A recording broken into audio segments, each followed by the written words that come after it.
Good morning and welcome to Newsfile. This is your most authoritative news analysis platform, and here on Newsfile, as always, we put Ghana first. This morning we are here to cut straight to the bone of 4 distinct crises that expose a deeper systemic rot. The dangerous line where public governance meets public gaslighting. What am I talking about? Look at the aggressive push for digital IDs to access adult content. I mean your ID cards to access adult content. On paper, it's a noble shield to protect children. But scratch the surface, and the critics say it is a digital panopticon, demanding your passport at the bedroom door. Yeah. Is this a common sense boundary or a puritanical overreach forcing citizens to trade their absolute rights to privacy for state-monitored morality? Turn that critical lens onto our legislative halls and the chaotic journey of Ghana's anti-LGBTQ bill.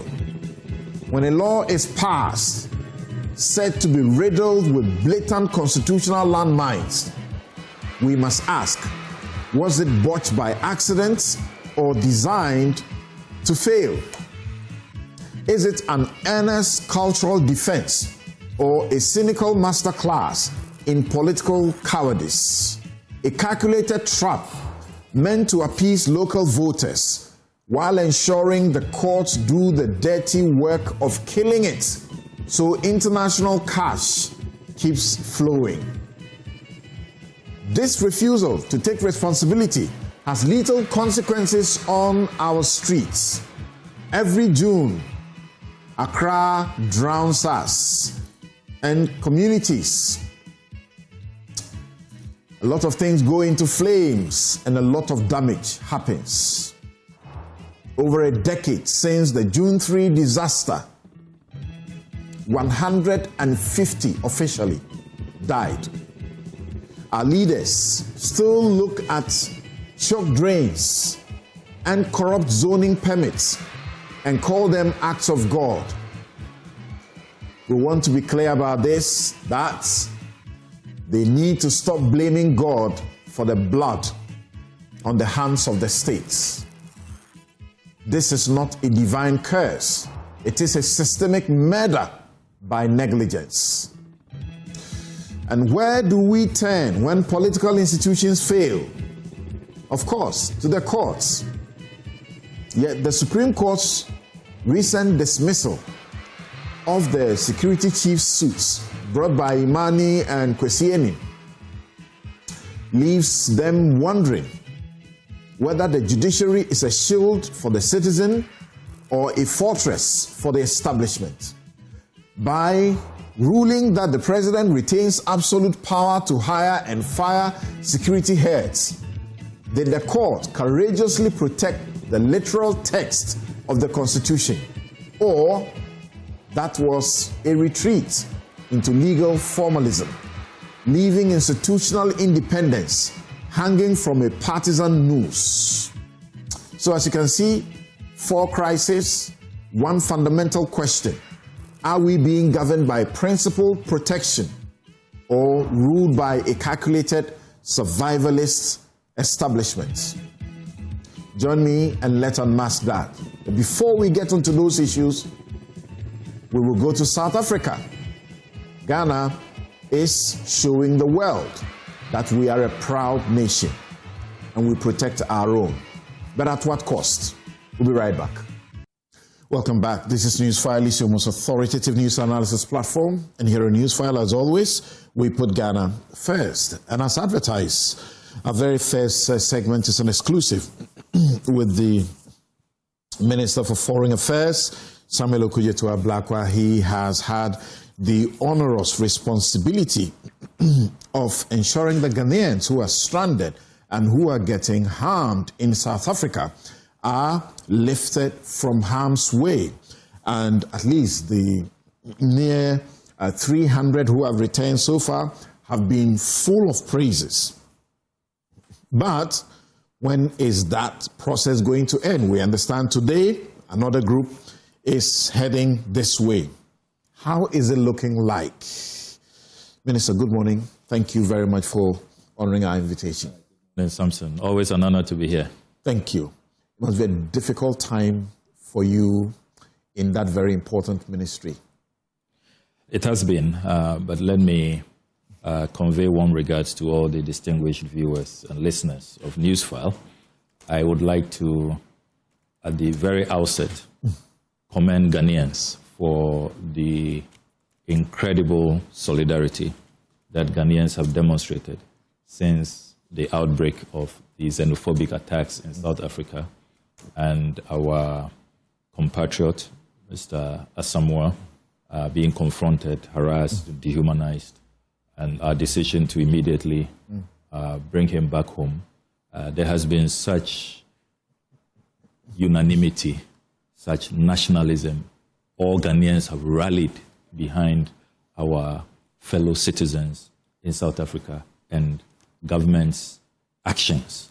And I want to use this opportunity to salute Ghanaians and to really praise our nationals for demonstrating that we can come together when it matters most. And I think that other nations are seeing that when it comes to Ghanaian solidarity, when it comes to Ghanaians united to protect our own, defend the flag, and ensure that Ghanaians are not harmed, you cannot mess with Ghanaians, and that we are next to nobody, really, when it comes to national solidarity, when it comes to national pride, when it comes to looking out for our own. And previously, it had been thought that it was probably only during international football tournaments that we forget our differences and rally behind the flag. But we have demonstrated during this episode that there are times that we really know what matters beyond all the artificial differences, and we come together. You hear Ghanaians from across the globe expressing their joy and pride in what Ghana took. It does look like we're the first to take this kind of action, to protect our citizens. Yes. You see, this has been recurring. And probably since 2008, we've had on a consistent basis. But this is the first time that an African government is standing up. And if you look at the actions we took right from the beginning of this latest wave of xenophobic attacks, we condemned the action.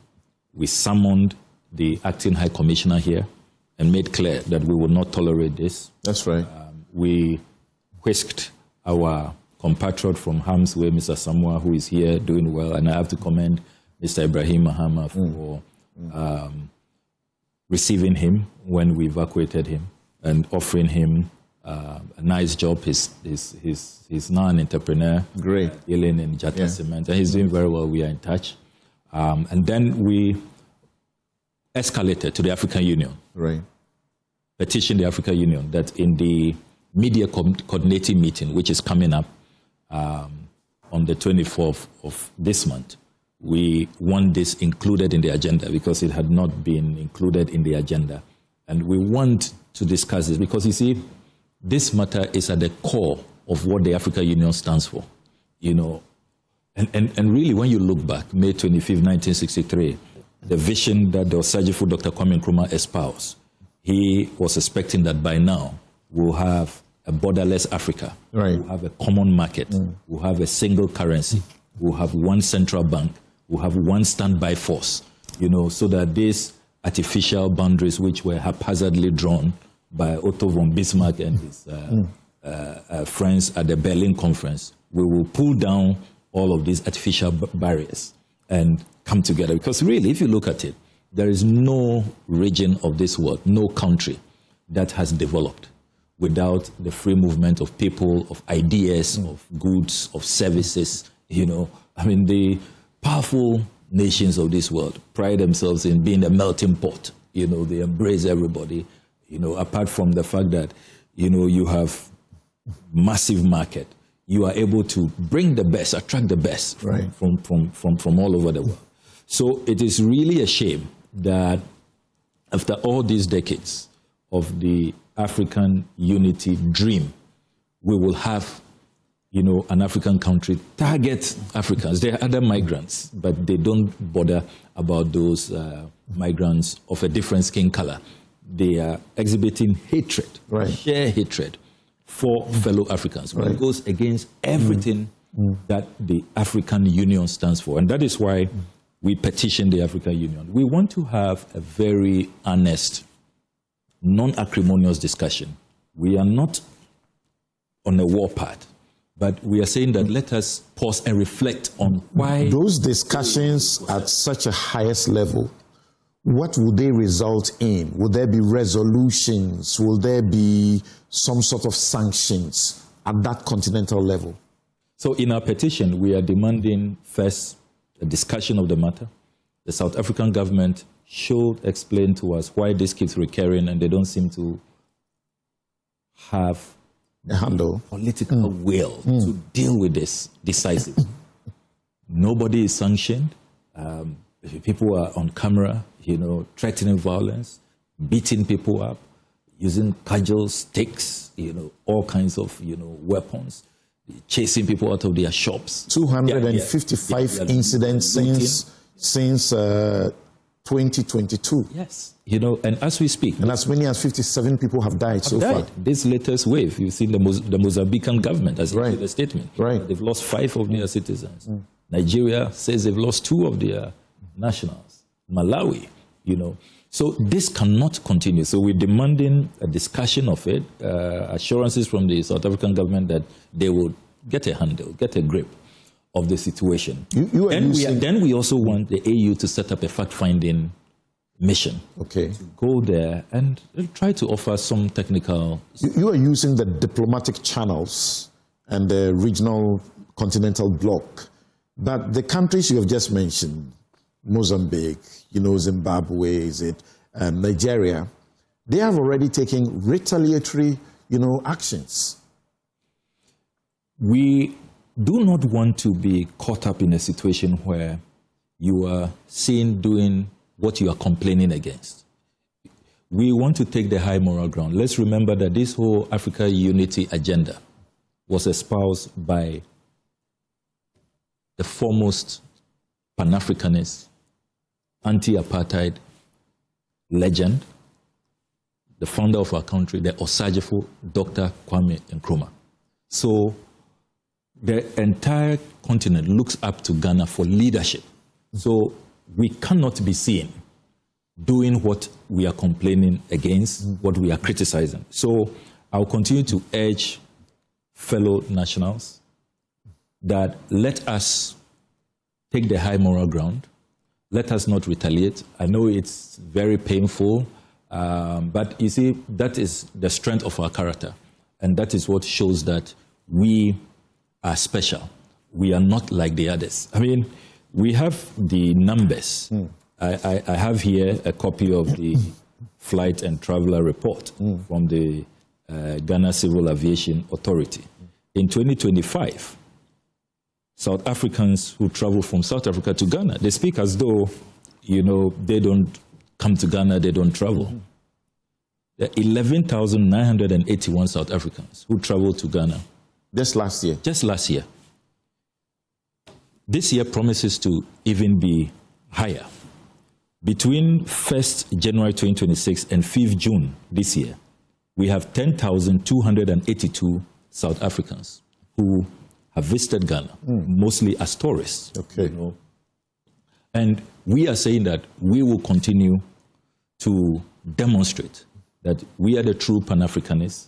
We believe in African integration. We will not take it out on any African. We are not going to be retaliatory. We welcome them. They should keep coming. At the core, though, that is why on the 25th of May this year, President Mahama launched our Free Visa for Africans program, when we launched the e-visa initiative, which we have been commended. The African Union issued a statement only this week commending Ghana for demonstrating once again that we are the true Pan-Africanists. We believe in African integration. So they should keep coming to Ghana. We welcome them. I'm happy that the numbers are going up, even as they target Ghanaians and other Africans. But I was suggesting to you that the core, though, is that they are law-abiding. They come as tourists and they leave. We go as tourists and we stay. And that's the problem. That is one of the misinformation and propaganda out there, which we have challenged. You recall that when we were evacuating the first 300, there was an officer who said that just about 10% were documented. We have challenged them up until this day to submit evidence to the effect, because that is something we checked at the High Commission. I instructed that we should check to know the immigration status. And they're more than 80%. Even the few who had immigration issues, they had put in a request. The initial residence permit request had been approved, and they were waiting for renewals. So you see a conscious effort. You know, and Ghanaians, we know, Ghanaians are generally law-abiding. Ghanaians don't like to, foment trouble. You know that as part of this evacuation process, the authorities in South Africa demanded that they will have their crime organizations positioned at the High Commission, so that whilst we are screening, checking the immigration status and all that, they will also be checking their crime database, because they have some wanted. All right. Would you believe that so far, not a single Ghanaian has been of interest to them? So they claim that it is this African, foreign nationals who are committing crimes. Who are criminals and who are contributing to the high crime rate in South Africa. It's not supported. Right. Thabo Mbeki actually confirms that. That is not true. It is not true. You see, to the contrary, a lot of Ghanaians have been at the mercy of these criminals.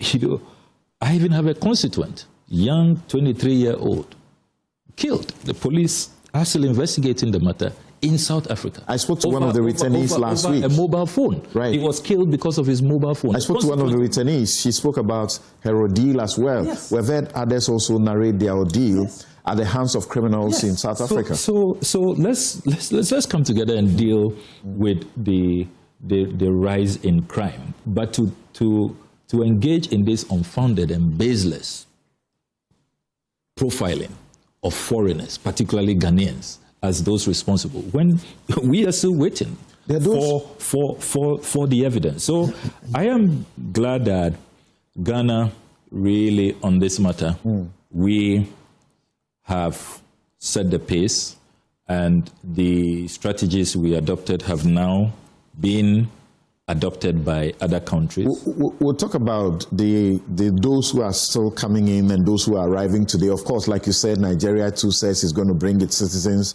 who want to be repatriated back. But their businesses are suffering. Some of them have lost their businesses. We spoke to one of them last week. She said she couldn't take anything from her shop. And so even though she's come, she's been giving money. Her son was also giving equal amount. We didn't know that was what was actually going on, that if you have dependents, you get almost the same amount. The same. Right. What's going to happen? Is there, a plan to ensure that they are not deprived of what they have worked to accumulate in South Africa, that they have been forced to abandon? Yes, there is a plan. Indeed, President Mahama has asked that we should compile a comprehensive database of all assets our nationals have left behind, the businesses, the shops, some own schools. Some have very, impressive investments because some have been there for more than 2 decades, more than 3 decades. You saw some of them very senior citizens, right? Who have lived all their lives invested in South Africa. So we are putting the data together, and it will be one of the cases that will be made at the African Union. We are also considering our legal options and do not rule out formal legal action in competent international courts on this matter. So the South African government, we have made clear that they should not think that the matter ends with we evacuating our nationals. There has to be accountability, and there has to be a price to pay, legal. But a legal action will be after they have declined to want to take responsibility and to make the necessary compensations. Have they already been told that this is at stake? They have to make payments. Yes, we have told them, and we have said that we expect that they will take responsibility and compensate our nationals. So far, the only movement we have seen on their part is with the Ghanaians who were hospitalized. They have approached us formally that they are willing to take care of the medical bills. Okay. I'm yet to have a discussion with the president on that, whether the president will be willing to accept that. You're talking about those who were assaulted? Yes, those who were assaulted and vandalized, whose life, as you know, are at stake in ICUs. We are taking care of the bills for now, but this is a very latest request that they have made, that they want to compensate. But we've asked that they hold on, so we have discussions. Do you have many people in such situation? Yes, in terms of the attacks, there are at least 15 serious cases, 15 very serious cases. As we speak, there is a lady who we have not been able to evacuate because doctors have advised that she's too fragile, the situation is too precarious to be flown out. So we have those serious cases.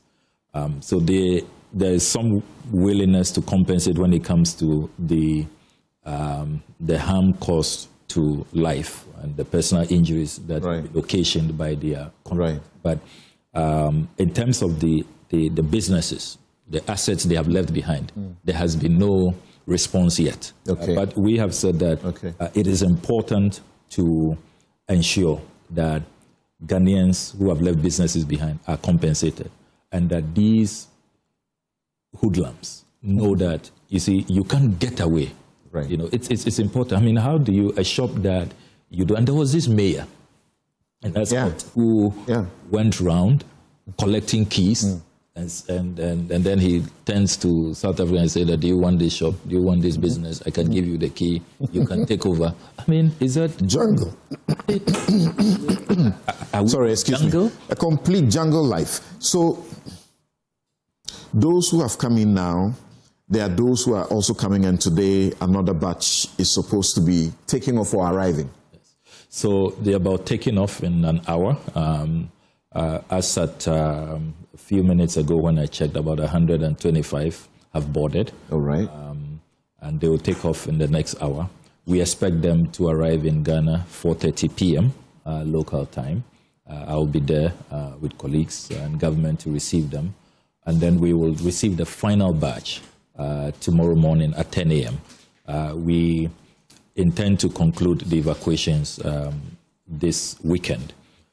We are expecting a total of almost 700, so 342 arriving today and a similar number tomorrow. So when this is concluded, by close of day tomorrow, we will have evacuated about 1,000 Ghanaians. The initial numbers we're told were some 800. Yes, it started even from 200, went up to 300. A lot of Ghanaians kept coming forward and writing their names, indicating that, look, things are getting out of hand, they want to leave. There were those who initially thought that they could brave it and just, manage, go into hiding, not because the travel advisory we issued initially was that don't operate your businesses, stay home. A lot of them are teachers, don't go to school, just, avoid We thought rather that things were quieting down, started targeting them. and therefore, a good number may rather want to reconsider leaving South Africa. That's not the case? That's not the case. That's not the case. You know that they have set this June 20 deadline. Yes. Even though the Chief Justice of South Africa issued a statement this week that it is not lawful and that they should... Oh, that statement is actually authentic from the Chief Justice? Yes, we have checked from official sources. All right. It's authentic. The Foreign Ministry of South Africa has confirmed that. And you know that this week, President Ramaphosa has also appointed special envoys, that he tasked them to go around African countries to engage us and explain to us what they are doing to calm the situation. But they remain adamant. You saw what happened to the Mozambicans only a few days ago. 5 of them were killed, brutally. Then the Malawians have also had to issue a statement. The Nigerians too have said, look, we've had enough now. Initially, they wanted Nigerians who felt unsafe to come on their own. But now they are all saying that they have to adopt the Ghana example.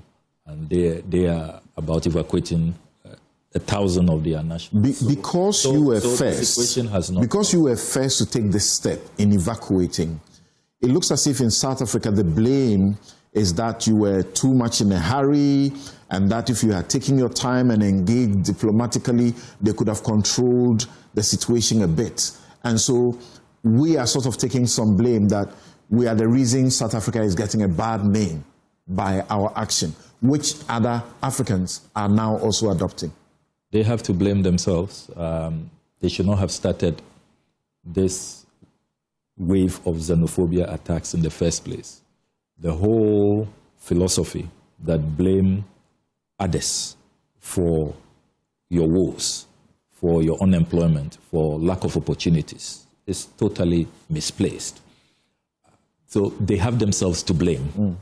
Now, the Ghanaian action was very measured. I mean, there are those who have even called for the nuclear option, that there are lots of South African businesses here. That's right. When they started, my first public statement on this matter, I urged calm that there should be no reprisal or retaliatory action, that let us demonstrate that we are true Pan-Africanists, we believe in African integration. Let us not go after South Africans here or South African businesses here. So we have been very measured, we've been very diplomatic. But what we will not do, you see, when you touch one Ghanaian, you touch all of us. We want to demonstrate, that Ghanaian lives matter, that we value the life of every Ghanaian everywhere in the world. That's our new foreign policy approach. That's why we have consular departments. That is why we have all of these diplomatic missions across the world, 72 of them. It is to be on the lookout, for Ghanaians to safeguard their interests, protect their welfare, and to make sure that at all times Ghanaians are safe. So we are not going to shirk our responsibility. I think that a lot of those criticisms came from people who were embarrassed, so you want us to wait so that our nationals are killed. Because when we started acting and evacuating our people, we hadn't seen deaths. All the deaths we have seen now occurred after our first evacuation. The Mozambicans who have been killed, the Nigerians who have been killed, the Malawians. So are they saying they wanted us to wait for our nationals to be killed before we take action? That's not Ghana. That is not President Mohammed's approach to leadership. We must always be on top of the ball. Ahead. Their argument is that these are some precautionary measures. These are rogue elements within society, and it is not a state action. Ghana tends to disagree with that. When you consider the fact that mayors, elected public officials, are leading the charge in some districts, and we are told that local elections are looming, are imminent. And so because these elections are imminent, they are fanning these right-wing populist sentiments so that once they blame others, then the politicians can get away with it. So populists are taking advantage of that.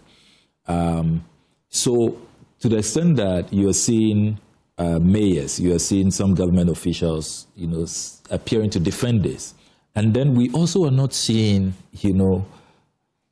a committed effort to clamp down. I mean, look, if this round of xenophobic attacks had been met with the full force of the state, we saw a full deployment, and we even saw some arrests. I mean, you are seeing all those who have masterminded this, who have attacked people, who have looted shops, who have taken over other people's businesses, continuously holding press conferences, taunting others, and even trying to dictate to other nationals, other sovereigns, what they should do. I mean, they want to dictate to us how we react, that we are overreacting. Some say we should have waited a bit, and they are holding press conferences. They are free men and women, right.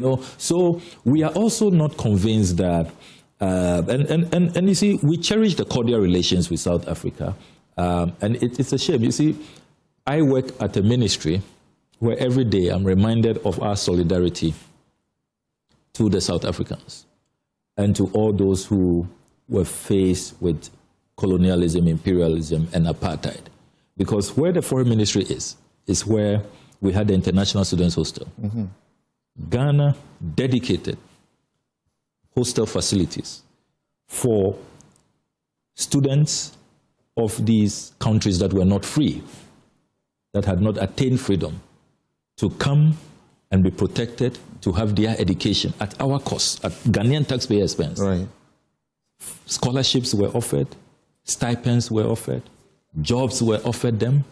We even assisted them with resources to go back and fight the apartheid regime. That's right. We issued passports, including diplomatic passports to them, because remember that the ANC had been declared a terrorist organization. When you go to Robben Island, they tell you that story. Yes. A terrorist organization, so they had to take on different identities, aliases. We gave them our passports to fight the apartheid regime. We gave them our resources. Apart from all the scholarships, the free housing, the stipends, the passports, we also gave them money. All the way from the Nkrumah regime, all the way to the President Rawlings era, millions upon millions of dollars. And Nelson Mandela is very kind and truthful to document all of this in his own memoir, Long Walk to Freedom. It's all documented.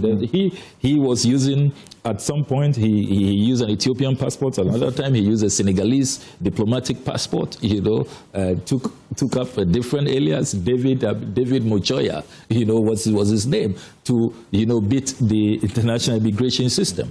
So it is really unfortunate that after Ghana led the charge, the first country to attain independence, to demonstrate that it is possible we can defeat colonialism. So we treated this way.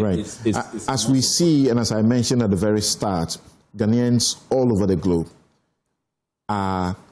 you see a certain pride, and you hear the commentaries that they feel they are cherished by their country. And we have seen that you have taken similar steps elsewhere where Ghanaians have been in difficulty.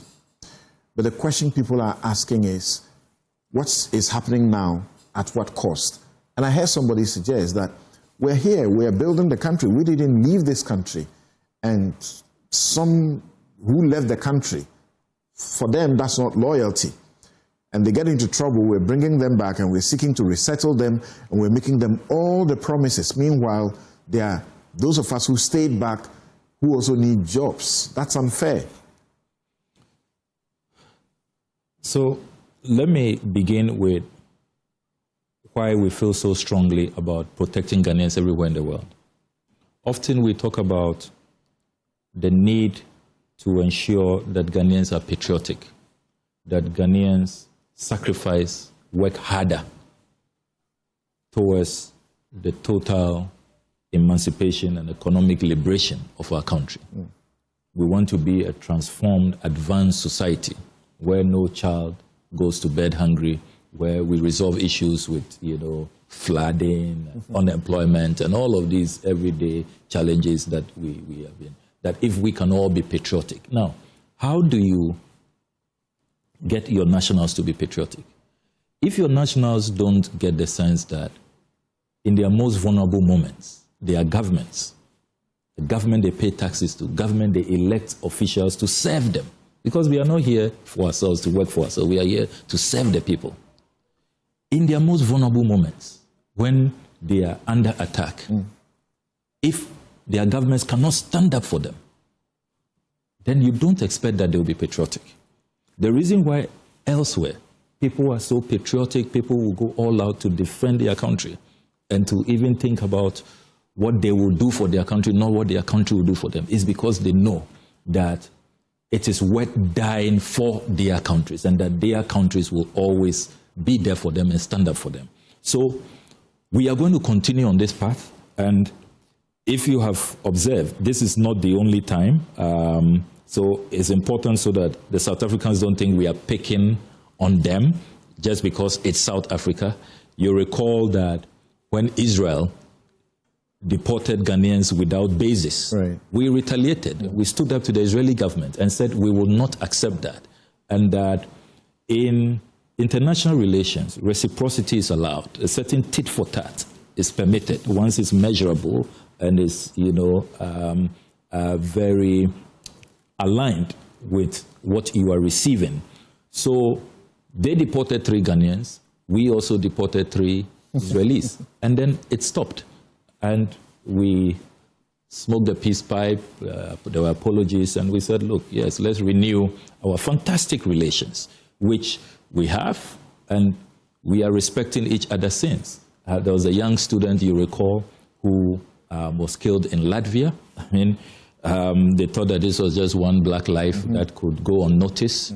We have escalated all the way to the level of the Prime Minister, the Foreign Minister. There's a national inquiry now underway, and they report to us monthly. And we've engaged the family. They have sent lawyers. Our ambassador in Germany is constantly on the matter. And we've made clear that the government of Ghana would not allow the killing of Naneje, the young man, to go unnoticed and without any sanctions, so that the perpetrators are brought to book. Then you recall the matter of the Ghanaians who were lured to fight on the Russian side. That's right. And were captured by Ukrainians. We went all the way to the Ukrainian government that even though we didn't send them, they are nationals. Imagine that that's your son. Yeah. You know, you would not say that, your son has played truant, has been, has even... So that's consistency. And that's consistency. On all the way, President Zelensky has indicated that, he would favorably consider the request of the government of Ghana. So the South Africans must know that this is not targeted at them. So once you touch a Ghanaian, you touch all of us. Great. And the Ghanaian government will stand up. That's the American feeling, and this is the consistency that people are applauding. But financially, do we have a sense, this unplanned, help, rescue, how much it's costing us? Yes, that is a legitimate question, and the processes are still underway. We are still evacuating. We are not done. So you put out any figure now, it will change. So we have said that at the end of this exercise, we will fully account. We will submit everything to Parliament. And, I am a stickler for transparency and accountability. I believe that in these matters, it is most unconscionable to want to allow anybody to take advantage of people's pain and suffering and the entire solidarity of the country. So there will be full accountability. Nobody's running away or shying away from accountability. Let's conclude the exercise. But for those who are also wondering where the resources are coming from, every year's budget, there's always a contingency allocation for emergencies. And so that's what the finance minister, on the instruction of the president, is utilizing for this exercise. But there will be full accountability, and there will be nothing to hide at all when it comes to the financial component of this whole arrangement. But let's be honest to admit that, what this is doing for our image, there's no amount of money can buy this. That's right. Everybody is saying that, look, now we know that Ghanaians are special, they take care of their own, they will go the full length of this world to protect their nationals. So you just better don't mess with them. And I think that it helps. So it gives all of us that insurance and that confidence. In a world where there's a deep racism, structural racism, discrimination against black people, and just because of the skin of your color, people think that they can take advantage of you, they can violate your rights and get away with it. So it's important. And I tell friends that, you see, we cannot be the country that is fighting for justice for ancestors. We led the landmark UN resolution that declared the transatlantic enslavement as the gravest crime against humanity. And then those who are alive, you know, we are fighting for justice for the dead. We are saying that they should not be forgotten, that we should restore their dignity and their humanity. And then those who are alive, our own nationals alive today. Before we wrap up, where are we with this? Where are we with this? It's a project that we have seen that you are behind the president. You know, you're sort of his legs around the place over it. Absolutely. And you know, the president is the African Union champion on reparatory justice. And so we all have to feel proud as Ghanaians that we led the international community, all people of African descent, and secured this landmark victory. The UN resolution, resolution A/RAS/A0/250, is a landmark one that will forever and ever be etched in history, which has declared the transatlantic enslavement as the gravest crime against humanity. And for those who thought that this was just a mere academic exercise and that there will be really nothing out of it, I'm sure are revising their notes. If you look at what has happened immediately after the adoption of the resolution, France in particular, you've had President Macron own up, he's done some soul searching. They have repealed all their slave laws, which were remnants of the King Louis XIV law, which made Africans movable property, and said that whites had the right to mutilate. If you are keeping a stubborn African your family, you can cut off the ear, cut off the hand, and it's not a crime. Now, after our resolution, we've seen that has been repealed. We've also seen that France has announced the establishment of a commission to go into a certain scientific and intellectual exercise to identify all the wrongs that were committed, the artifacts that were looted, and to return them. And so the Next Steps conference, which we are hosting, President Mahama is convening that conference from the 17th to the 19th of June this month. France is going to participate. You are also seeing that Germany has notified us formally that they have also identified artifacts that they are willing to return following the passage of the resolution. The Dutch government has also notified us. They've presented a catalogue of artifacts that they looted, and they are willing to return them. They'll be returning them during the conference. We've seen the Pope, and God bless the Pope. Yes. The Pope has done, you know, a very great job, exemplary leadership by apologizing for the role of the Catholic Church. Those who have studied our resolution, you notice that we made reference to the papal bulls, which gave some Christian justification, some theological doctrines that allowed for Christians to engage in the transatlantic enslavement. So the Catholic Church has now apologized. We've seen apologies from the Church of Scotland and the Church of England. So there's a certain momentum which we are maintaining.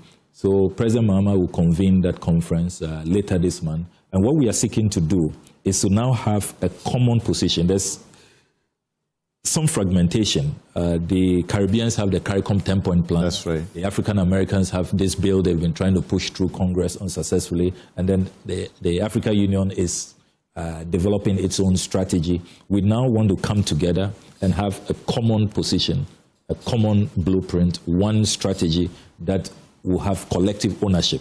That's what the conference seeks to achieve. Remember, we've built in accountability mechanisms in the resolution. So the next UN Secretary General will have to account to the UN next year at the 82nd session. And so all of this work we are doing is to help into that report to ensure that there is clear progress being made, it is measurable, and that our ancestors finally get, the restoration of their dignity, their humanity. All these artifacts that are in the wrong hands are returned. The full matter of reparatory justice, which has not been addressed. Because remember that in world history, the Jews have received their reparatory justice. The Japanese have. It's only the African people who have never received reparatory justice. And we cannot have an international community that discriminates so badly, where atrocities, the most enduring atrocities, over 300 years of dehumanizing people, putting them in shackles, in chains, in dungeons, treating them as property, stripping them naked, and having using the right them for all sorts of things, mutilate them, right? And then you say that they don't deserve justice. We cannot. You said this convening by our president is happening when and where? So it's happening in Accra. Great. From the 17th is for the technical experts who are convening at the Foreign Ministry. Then on the 18th we'll have the summit where heads of states, leaders of government delegations, ministers from across the world will be attending. And so far we have very good confirmations of heads of states. You are excited about this, and I hear you speak to international media because this sounds like a continuation of what the Osagifo began, which places us where you say we belong, and so we should not appear to do to South Africa what they are doing to us. Yes.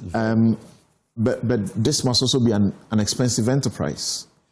Yes, but fortunately, because the president is the Africa Union champion on reparations, the Africa Union has been quite supportive of some of the financial outlays.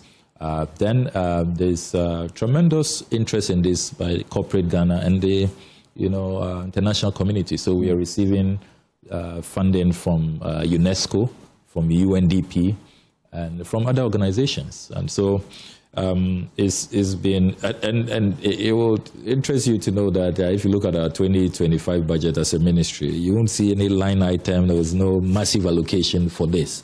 And yet we've managed to do this. Right. I think that once you have a great cause and all people of good conscience are behind you as business owners and as people who want to, because there's so many people who are even attending this conference say that, look, we'll pay. All we need is an invitation. And for example, the son of the great Marcus Garvey, Dr. Garvey, reached out and said, look, if this will be, it's almost 100 years, he said that if this will be my last commitment to the Pan-African movement, I will. So I'm coming, don't worry about how I get there, okay. And you've seen a lot of that. So it's not coming at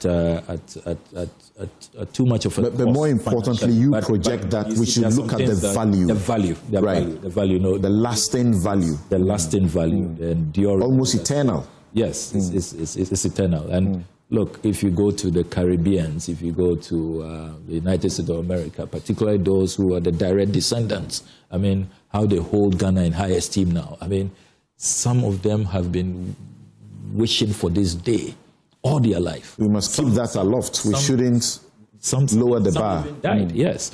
So we should feel very proud about what we are leading, the international community to achieve. Okay. And we should all be proud. Maybe your final words I'll be asking of you is, and for our viewers who are now tuning in, those of you who are still not waking up yet to the extension that we have had for this program and are now beginning to tune in, because this is the time for Newsfile.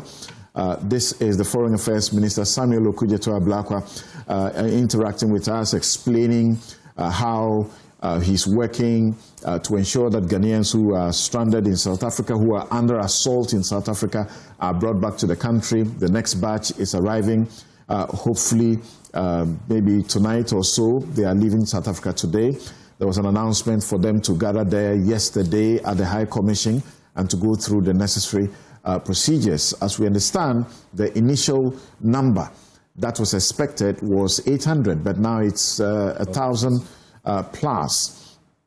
And so, if you are just joining us, we want him to assure you that because his ministry is beyond a mere minister, he is the most out-facing, person between Ghana and the world for us, to assure you that he's running this aspect of the business the way you deserve. So tell us, there are some who say you're running a lot of things on media, on social media. You like to show everything, but this is diplomacy. A lot of things have to be secret, and so on and so forth. Are you representing us right? Absolutely. In modern diplomacy, people are probably used to the era of diplomacy without strong media, social media, new media, and all of that. And if you've observed, modern diplomacy has changed, and every country is taking full advantage of these tools. It helps to bring sunshine, to bring transparency, to carry your citizens along. Your favorite expression. Yes. You see, because sunshine is the best disinfectant. Is the best disinfectant. And you see, you cannot, for example, be carrying out evacuations. And these are evacuations that you want every Ghanaian in distress to take advantage of. You are not secretly calling your party members. You are not asking for who has a party card. It has to be done openly, transparently. Use new media. Let everybody, and when I went to South Africa, I said that, look, we are going to make sure this process is so transparent. We will not leave it to only the diplomats, that we are setting up a committee. Bring all the Ghanaian community leaders to be part of this. Use WhatsApp, use TikTok, use Facebook, use Instagram, wherever Ghanaians are hiding in distress. And you see, what happens is that a lot of Ghanaians travel and they don't even let the embassies know that they are in the jurisdiction. It is only when there's crisis. So often we don't even know really how many Ghanaians are living within a particular jurisdiction. We only have estimates. So there's nothing wrong in using the media and being transparent about this, so that nobody would then accuse you in the final analysis with an accusation that I didn't hear about this. I'm also a Ghanaian. You only came and called your cronies, your party members. Because remember that the leading parties have branches all over the world, very actively. The executives and all of that. We have some of our leading members today, even ministers of state, who used to be executives, like my good friend, the Honorable Kwame Agboja. He was an executive in the UK and Ireland chapter. The Honorable Alesegbefia was also the leader, the president of the NDC, UK and Ireland.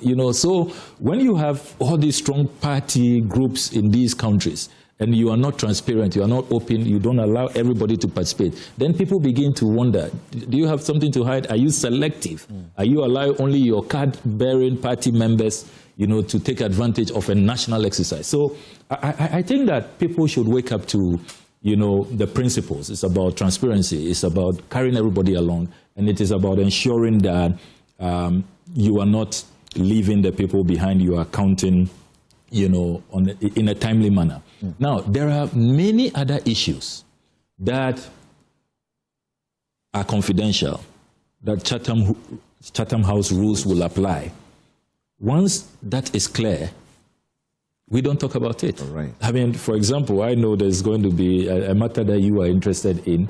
It's going to break next week. It's a big matter. But we have all agreed with our international partners that we will not talk about it until it happens next week, and that's all I'll say about it. So there are so many matters that once it requires a certain confidentiality, we will keep it confidential. Right. So I think that people should appreciate that modern diplomacy has changed. You want to carry nations along. You want to carry your own citizens along. You want them to understand, the principles behind what you are doing. And really, I do not appreciate the point that those who say that you are now having, and I think that, you see, if you listen to a lot of Ghanaians, they are beginning even now to appreciate the foreign ministry. I have received a lot of messages, letters from Ghanaians who said, oh, we even thought that the foreign ministry could be scrapped, that we didn't see, its use. And those who are reaching out also through social media about how their passports systems have become a lot better for them and so on and so forth. Why should passport administration be so cumbersome, shrouded in secrecy? Now, for the first time, all 16 regions have passport application centers. And there is an edict. I know if we open that chapter, we'll go to the next hour.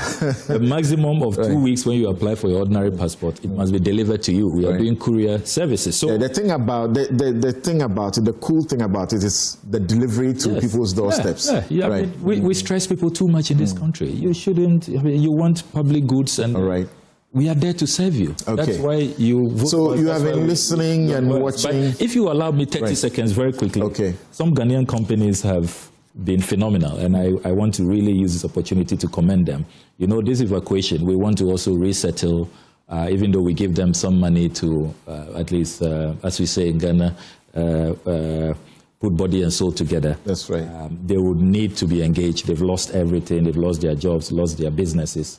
So we started a campaign asking Ghanaian entrepreneurs and CEOs who have job vacancies to reach out.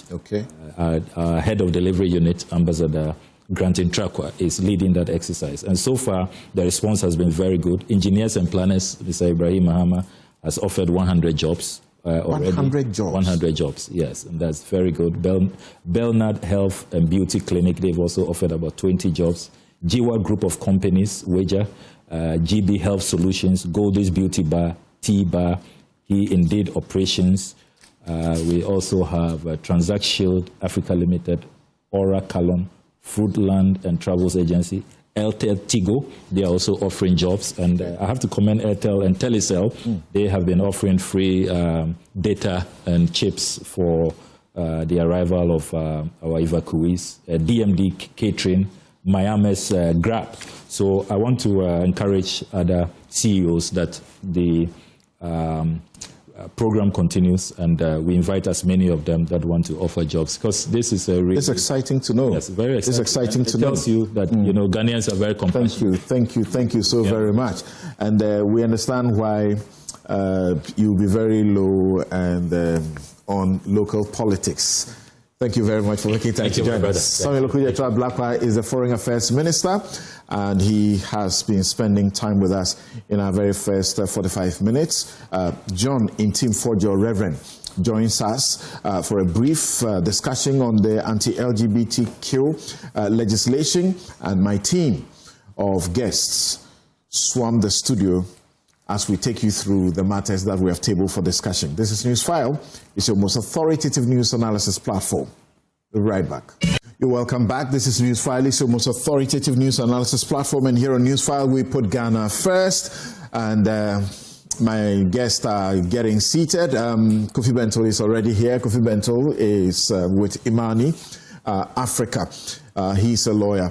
Let me straightforward. We will play some George talking to that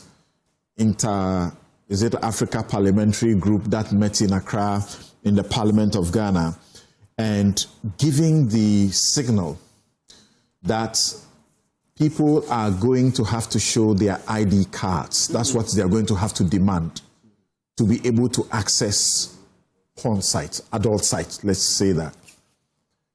Is that doable from where you sit? It's pointless. Let's hear him first. Right.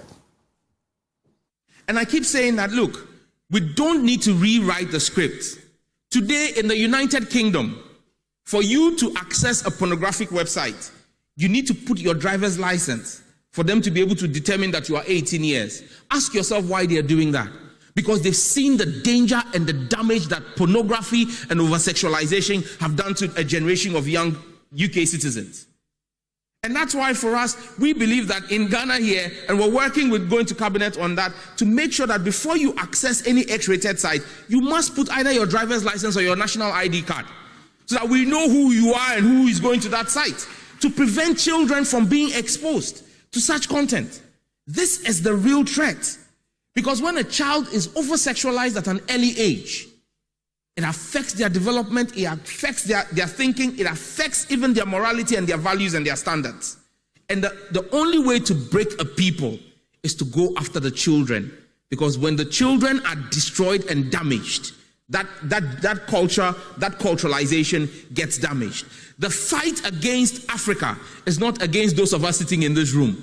We were a lost case. The fight is against our children. And that's why when myself and my colleagues in Ghana introduced the Family Values Bill, one of our key arguments has been that we're fighting for the innocence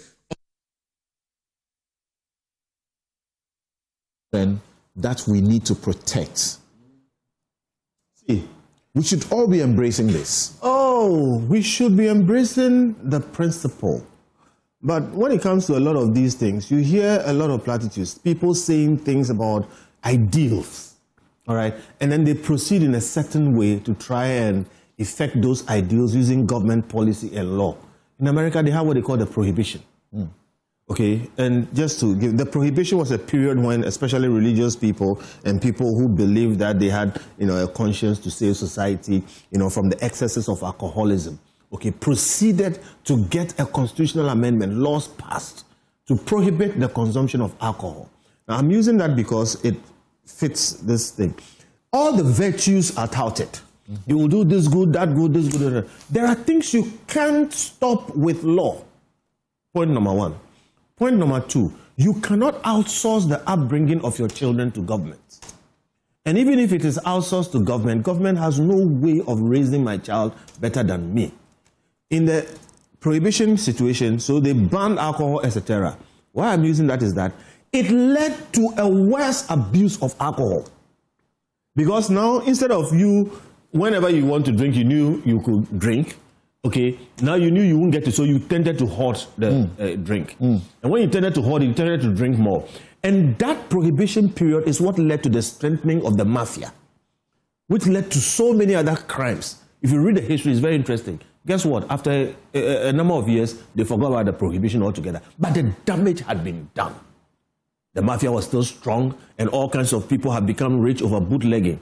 Okay, alcohol, smuggling, that kind of thing. People have become alcoholics. All kinds of things had happened. You're not suggesting we should do nothing about a problem. Because in 2022, Ghanaians, 14.7 million were hooked onto porn sites. Actually, it's rated that Ghana is one of the highest consumption of, consumers of porn.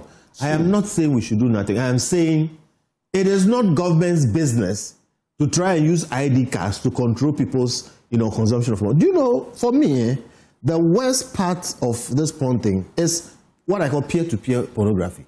What you are seeing on Snapchat and people sending things, making all kinds of things. But the thing is, this concept of a morality police, human beings have tended to want to do that.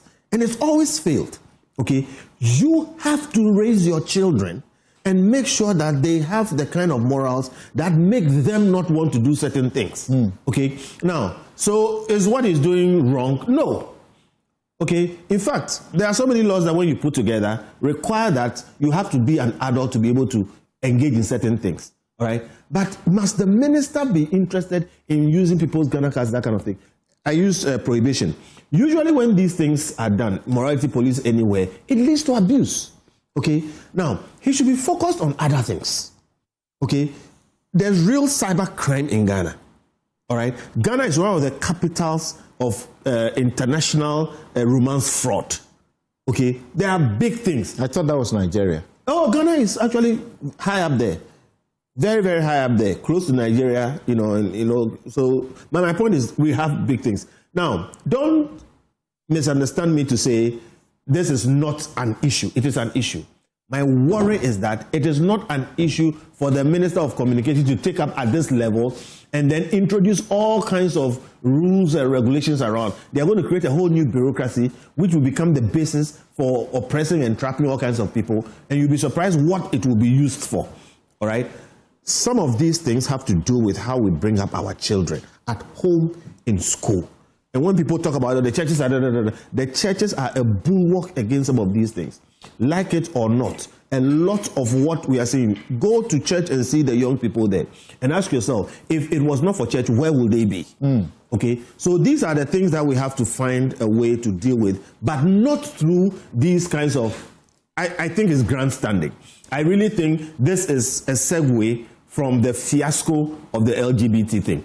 Okay, I think this government is trying to signal that they want to own a moral high ground. They tried it with the LGBT thing and they've woefully messed it up. Just hold on quickly. Let me check. Moving into this. Let me check if Dr. Kobna Bonfe thinks the way you do.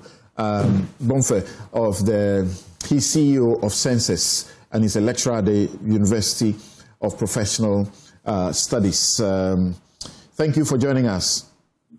Thank you for having me, Samson. In 2020, as many as almost 3 million Ghanaians were hooking onto adults' websites. I'm talking about porn sites. In 2021, it came down a bit to about 2.6 million. And then in 2022, it spiked to almost 15 million people. 2023, 7 million.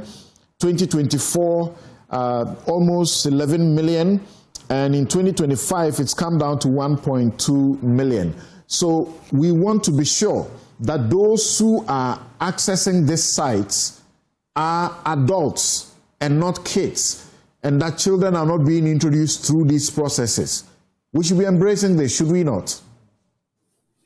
Ordinarily, we should, but I side with everything that Kofi has said, except to add that it should also not be seen as throwing away the call for that act, except also to expose the fact that this very minister was the one who recently told us that our national ID system is compromised and that we needed to take it again. Is that correct?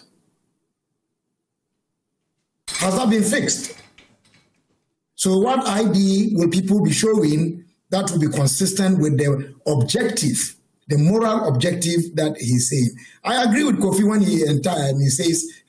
he says that it is nothing but a political grandstanding and an attempt to,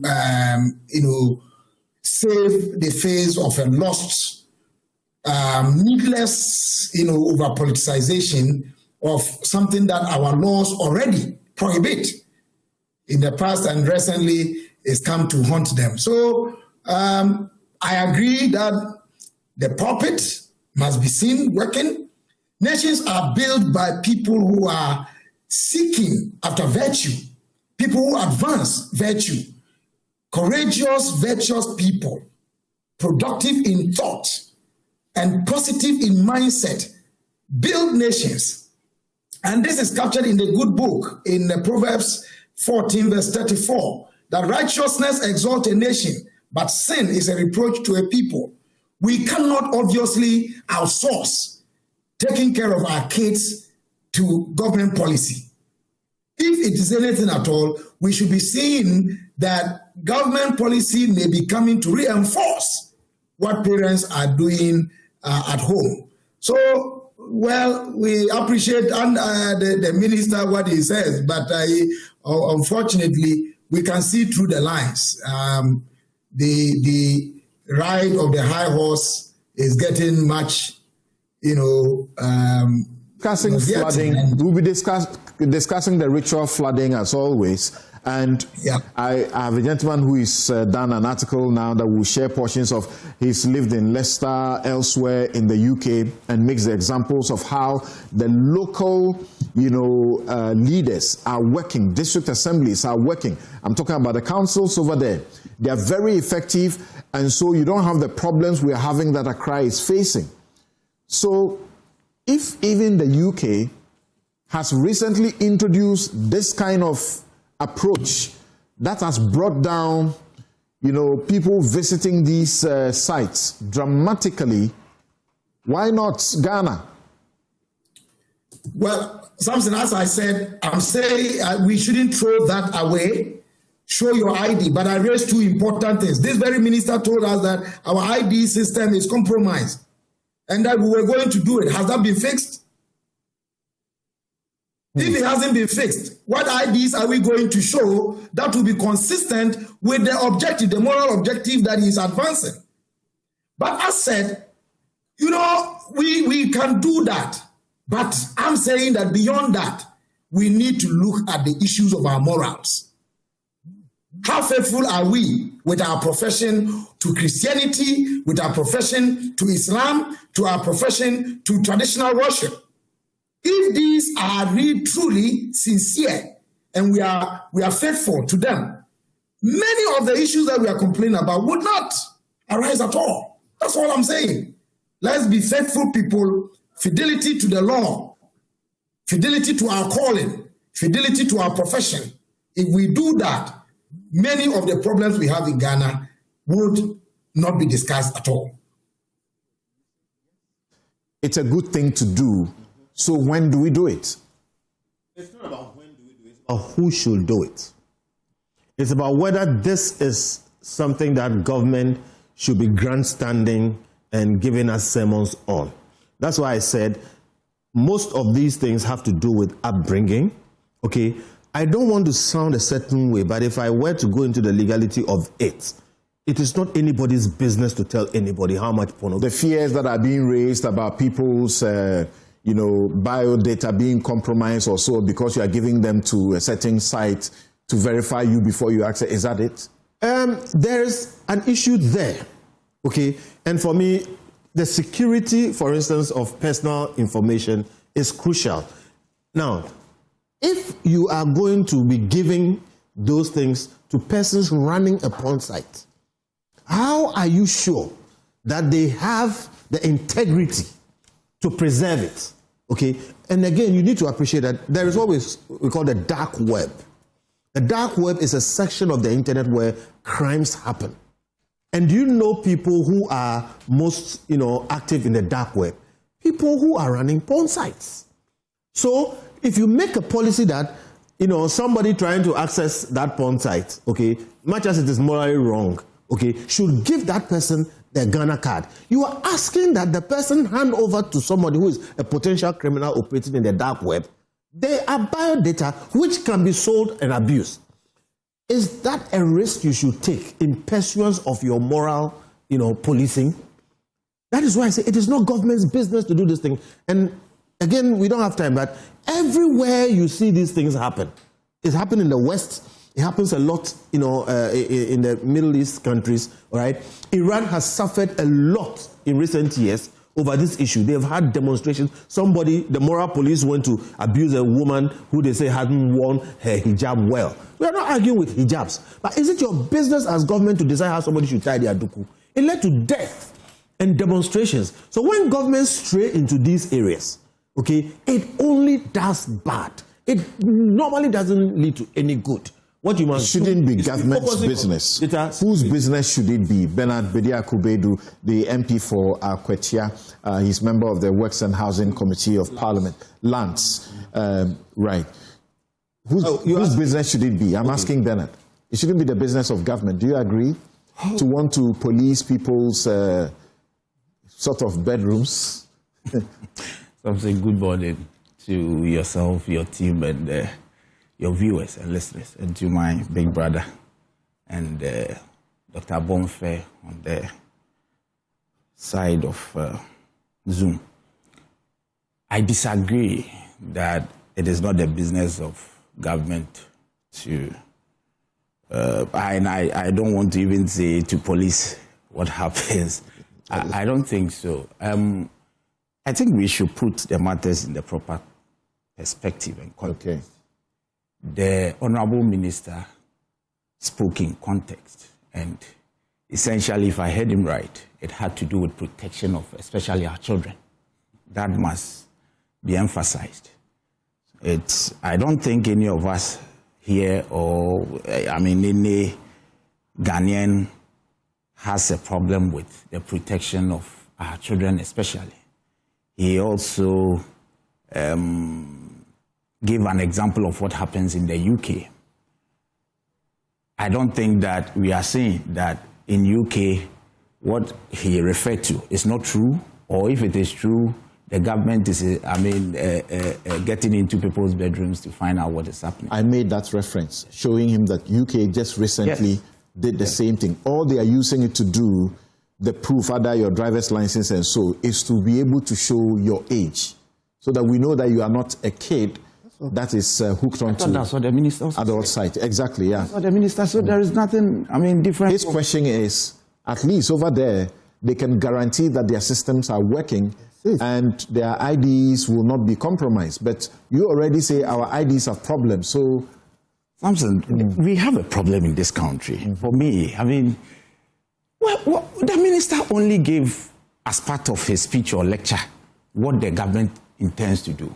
Let him put whatever, the blueprint, let it be out there. It's cooked, it's going to cabinet. Yeah, so let it come. You cited a copy yourself? Not yet. So why are we jumping the gun? Let whatever. We're not jumping the gun. We are, because you are preempting what may happen if this happens. We shouldn't wait for the thing to But come what out shows that and it will then happen? it's done. Sorry, let's listen to him to be sure if he's not clear enough. I don't understand what you mean by preempting. Let's listen to Sam George if we don't understand what he's talking about. And I keep saying that, look, we don't need to rewrite the script. Today in the United Kingdom, for you to access a pornographic website, you need to put your driver's license for them to be able to determine that you are 18 years. Ask yourself why they are doing that. Because they've seen the danger and the damage that pornography and over-sexualization have done to a generation of young UK citizens. And that's why for us, we believe that in Ghana here, and we're working with going to cabinet on that, to make sure that before you access any X-rated site, you must put either your driver's license or your national ID card, so that we know who you are and who is going to that site. And you just saw Reverend John Tim Fojo there. He was supposed to be here. I suppose he'll be here and he will join us because they sponsored the Anti-LGBTQ bill and must be associated with this as well. Yeah. Yeah, so what I'm saying is that I think we all understand that it is a problem, especially with our kids who these days have had that penchant of going to those sites and all this. And we need to protect them. The minister is saying that he's working to put something before cabinet. Let's all wait. This naysaying that our systems are not proper. Look, if that is the case, then we may as well not do anything because we think our systems are never going to work. Let us see what he will present to the people of Ghana. Surely, as parliamentarians, we will have a look at it, just like the LGBTQ. If there are amendments we need to, if there are suggestions, we will do so. He's talking about a policy. Will it come to parliament? Well, I do not know whether it will be a policy. I'm not too sure. But if it is a policy... to cabinet? Well, if it is a policy, then it needs not come to parliament. But if it is going to be a bill, then surely, it would go through the process. All that somebody like me, all I'm saying is, I hear him going in a certain direction, and I hear him almost decide what is going to happen. Right. I don't see room for a discussion of some of these things. And note, there isn't government time, taxpayers' money, etc., to do something which some of us can see becoming dangerous. Now, there definitely are options, maybe better options. For instance, if you go to China, you can't access Google. Countries decide what websites are accessible in their countries. I can tell you because I've done small IT somewhere before. They can block all pornographic websites from NITA. The government and can that's make the that state. Hold on, that's the state. What I'm saying is that, look, instead of risking people putting their Ghana cards out and giving it to people who are running pornographic websites, who are potentially criminals active on the dark web, that's a bad policy, okay? When you can, if you want to really do the job, block every pornographic site from being accessible in Ghana. Which of the two? But that's not what they are seeking to do. What they are seeking to do, they are not saying, if you want to go to an adult site, don't go.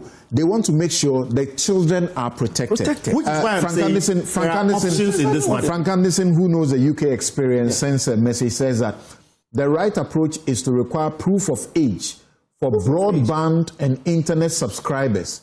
Beyond that, it is the responsibility of parents and guardians to put appropriate security and parental controls in place to prevent children from accessing pornography and other harmful content. Yes. There is also a wider social issue that feeds into this debate.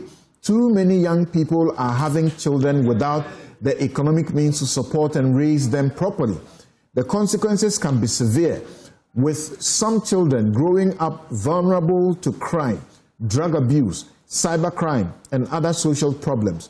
What is needed is greater civic education, responsible parenting, and access to family planning and birth control, alongside measures that promote economic opportunity and social responsibility.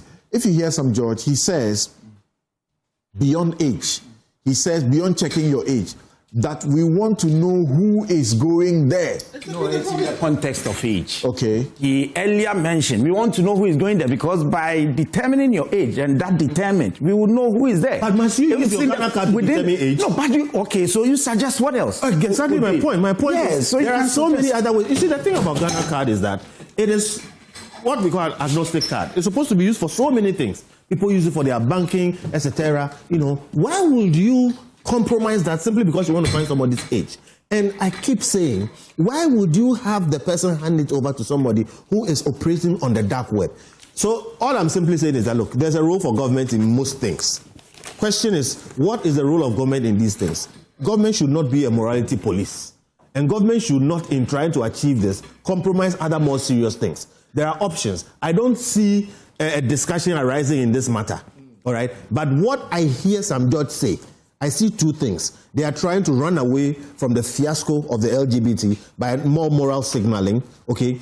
And I don't see a situation where he's opening up for a discussion on how we can solve some of these problems. More than half of it has to do with upbringing, okay? It is not government's job.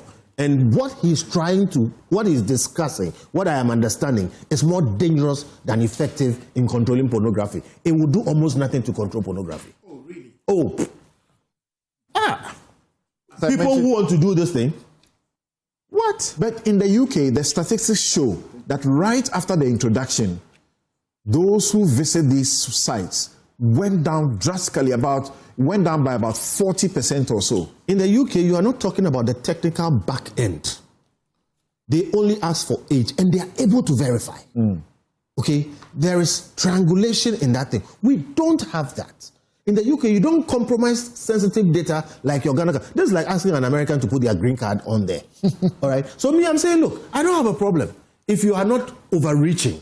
But I have a problem with the solution he's proposing, that you should put up your Ghana card to a porn site. Me, I won't be caught. Okay? But I worry. Because once you put up your Ghana card, somebody goes to print a dummy of it and goes to use it in your bank. And these people, they actually are known to sell, people's identities. And the person will get it from where? When you go and put the Ghana card on the porn site and they capture it, you think they can't use it? Let me tell you, there's an active industry. Can't you exaggerate? No. Right. Hold on. My brother, that's what I'm saying. There's an active industry in harvesting information and selling it. There's an active industry in identity theft. It's a $1 billion industry. Most of it happens in what we call the dark web. The people who are running porn sites are mostly active in the dark web.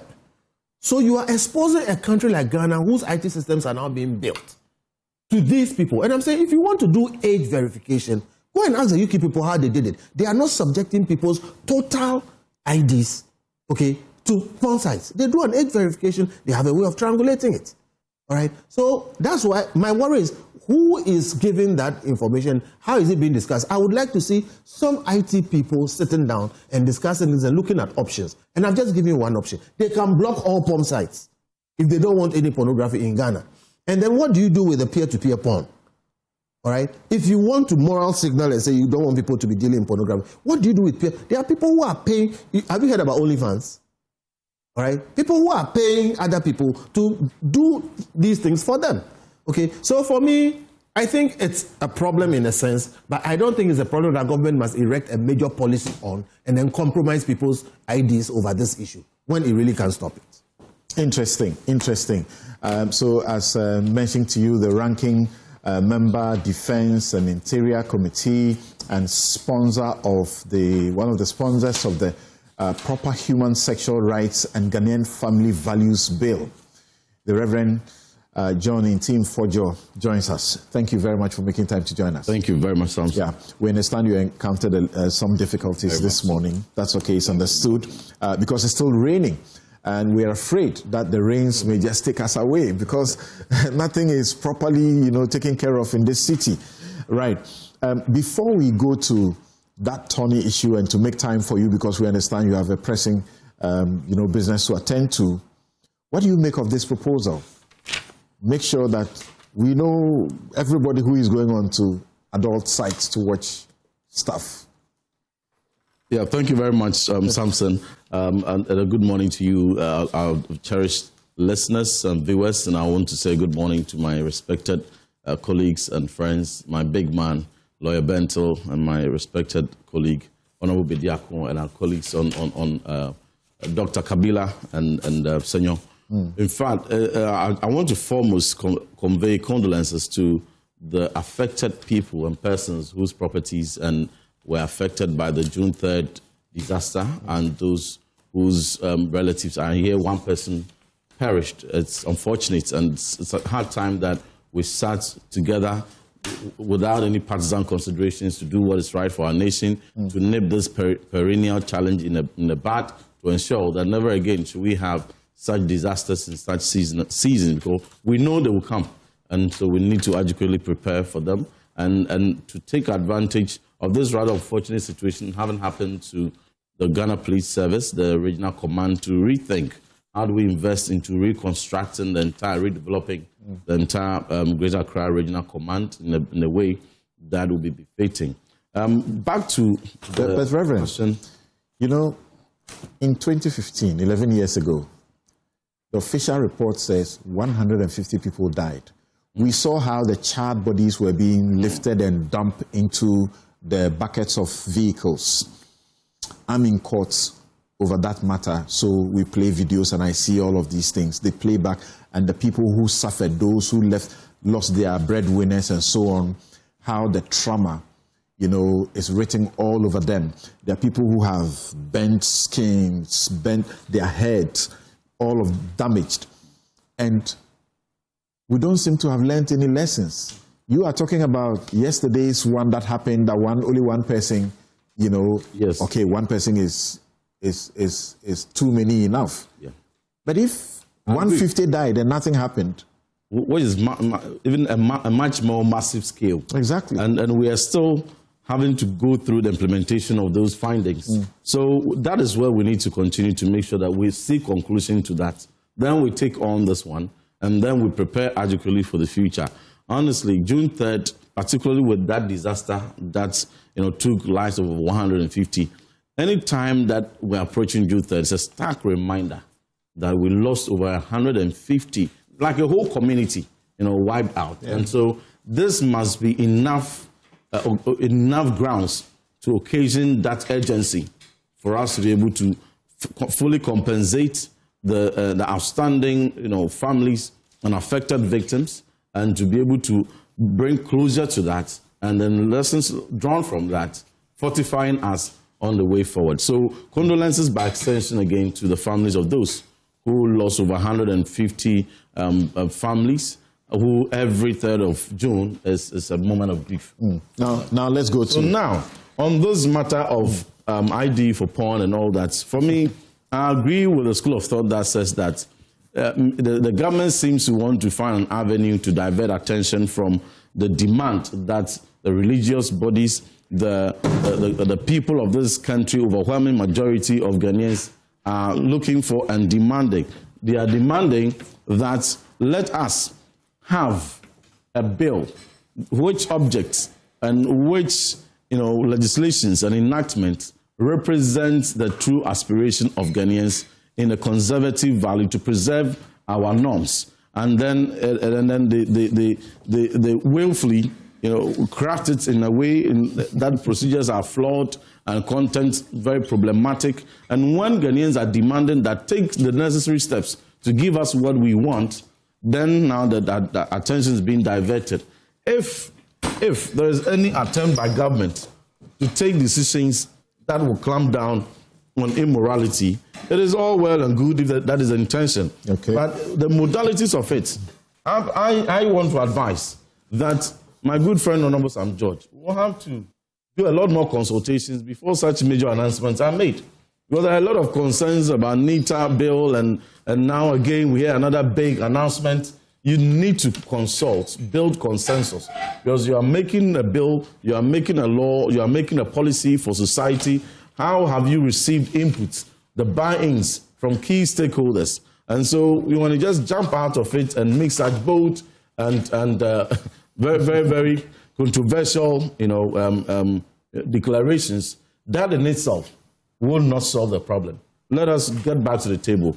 What is it that we need to solve? And what is the best way to solve it? So that we don't just go for the popular way, which its enforceability will become problematic and not widely accepted by the very people that we want to make the law for. So we get to this substantive matter with Reverend John Ntimfodjo. You remember that last week we had some judge on the show right after, that was a day after the bill had been passed in the manner that it was passed. And then we have Reverend John Ntimfodjo here because he is also a sponsor of the bill. And as we understood, the bill may have gone through what it did because there was apprehension on the part of the majority that Reverend John Ntimfodjo was getting ready to marshal his other, colleagues to withdraw the bill that they had brought because it had been watered down just too much. And so that was sort of to preempt that, and that's why that happened. I'll take a quick break. We'll be right back. Damage that pornography of young UK citizens. And that's why for us, we believe that in Ghana here, and we're working with going to cabinet on that, to make sure that before you access any X-rated site, you must put either your driver's license or your national ID card, so that we know who you are and who is going to that site, to prevent children from being exposed to such content. This is the real threat. Because when a child is over-sexualized at an early age, it affects their development, it affects their thinking, it affects even their morality and their values and their standards. And the only way to break a people is to go after the children. Because when the children are destroyed and damaged, that culture... You're welcome back. This is Newsfile, it's your most authoritative news analysis platform, and here on Newsfile, we put Ghana first, and my guests now the panel fully constituted after Samuel Okudzeto Blackwell, the Foreign Affairs Minister, took leave of us. Here in the studio, we have Senyor Husi, who is convener One Ghana Movement and a finance and economic policy analyst. By him is Senior Vice President of Imani Africa, Kofi Bento, and then you have former legal advisor to President Kufuor and entrepreneur Victoria Bright. Also, we have Bernard Bediakun-Beidu, BBB. He's MP for Akwatia. And we also have the CEO of Census and lecturer at UPSA, Kwabena Bomfe Jr., PhD. All right, so we'll engage Reverend for a little while, and then I'll bring my guest back in on the matter of the anti-LGBTQ bill. You know, it's been passed the second time, but it does look like after the second time it has been passed, it will still not become law, just like the first time it was passed, that it never became law.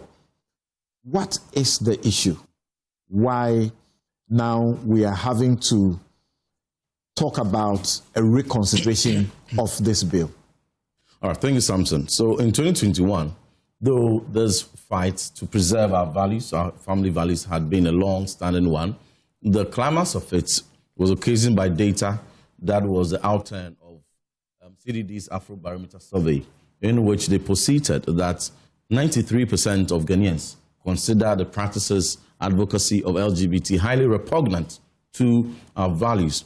And we identified that the biggest problem and the biggest mischief lies within the advocacy, promotion, sponsorship, and that realm, which we fundamentally have no law to address. And on the other parts, we have another part to do with the practices, the absurd practices. Though our laws were largely limited, at least we had unnatural carnal knowledge sitting on our laws for about 66 years now. Yet, we still haven't even been able to prosecute. I'm yet to go through the law record to know how many people have had to be two consenting adults who have been prosecuted, invoking unnatural carnal knowledge. Then the other fluid, manifestations, LGBTQ, and all the it flew up to about 49 variations. So the consensus was reached by the Ghanaian people, the overwhelming majority of Ghanaian people, that we need a law which object will clamp down on the existential threats on our family, and for which the Human Sexual Rights and Family Values Bill, bipartisan bill, was passed. When it was passed, I was one of those who mounted defense for the bill as was passed. In fact, my colleague Sam George and many other colleagues also mounted spirited defense of this bill. The Christian community, the Islamic community, the traditional community, traditional leaders, all of them built strong consensus around this bill, that the bill that was passed was sacrosanct, was perfect, and was the best for Ghana in the shape and form it was. I had just a few dissenting views. And those who had those dissenting views said that they have issues with certain specific aspects of it.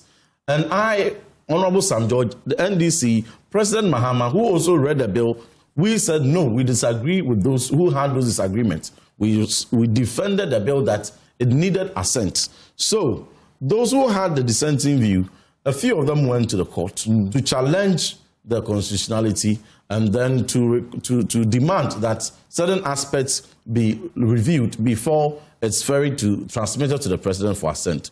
But due to overwhelming, consensus the whole country had built around the bill, having accepted it to be the best in the best interest of Ghana, that law did not see the light of day. It was eventually dismissed. So the bill in itself has no doubt that it is the best within 2 years, 2024 and now. Now a new president comes. Before becoming president, he promised that this bill that is at the heart of Ghanaians, and you like it so much. I've also read it. I'm an Assemblies of God member.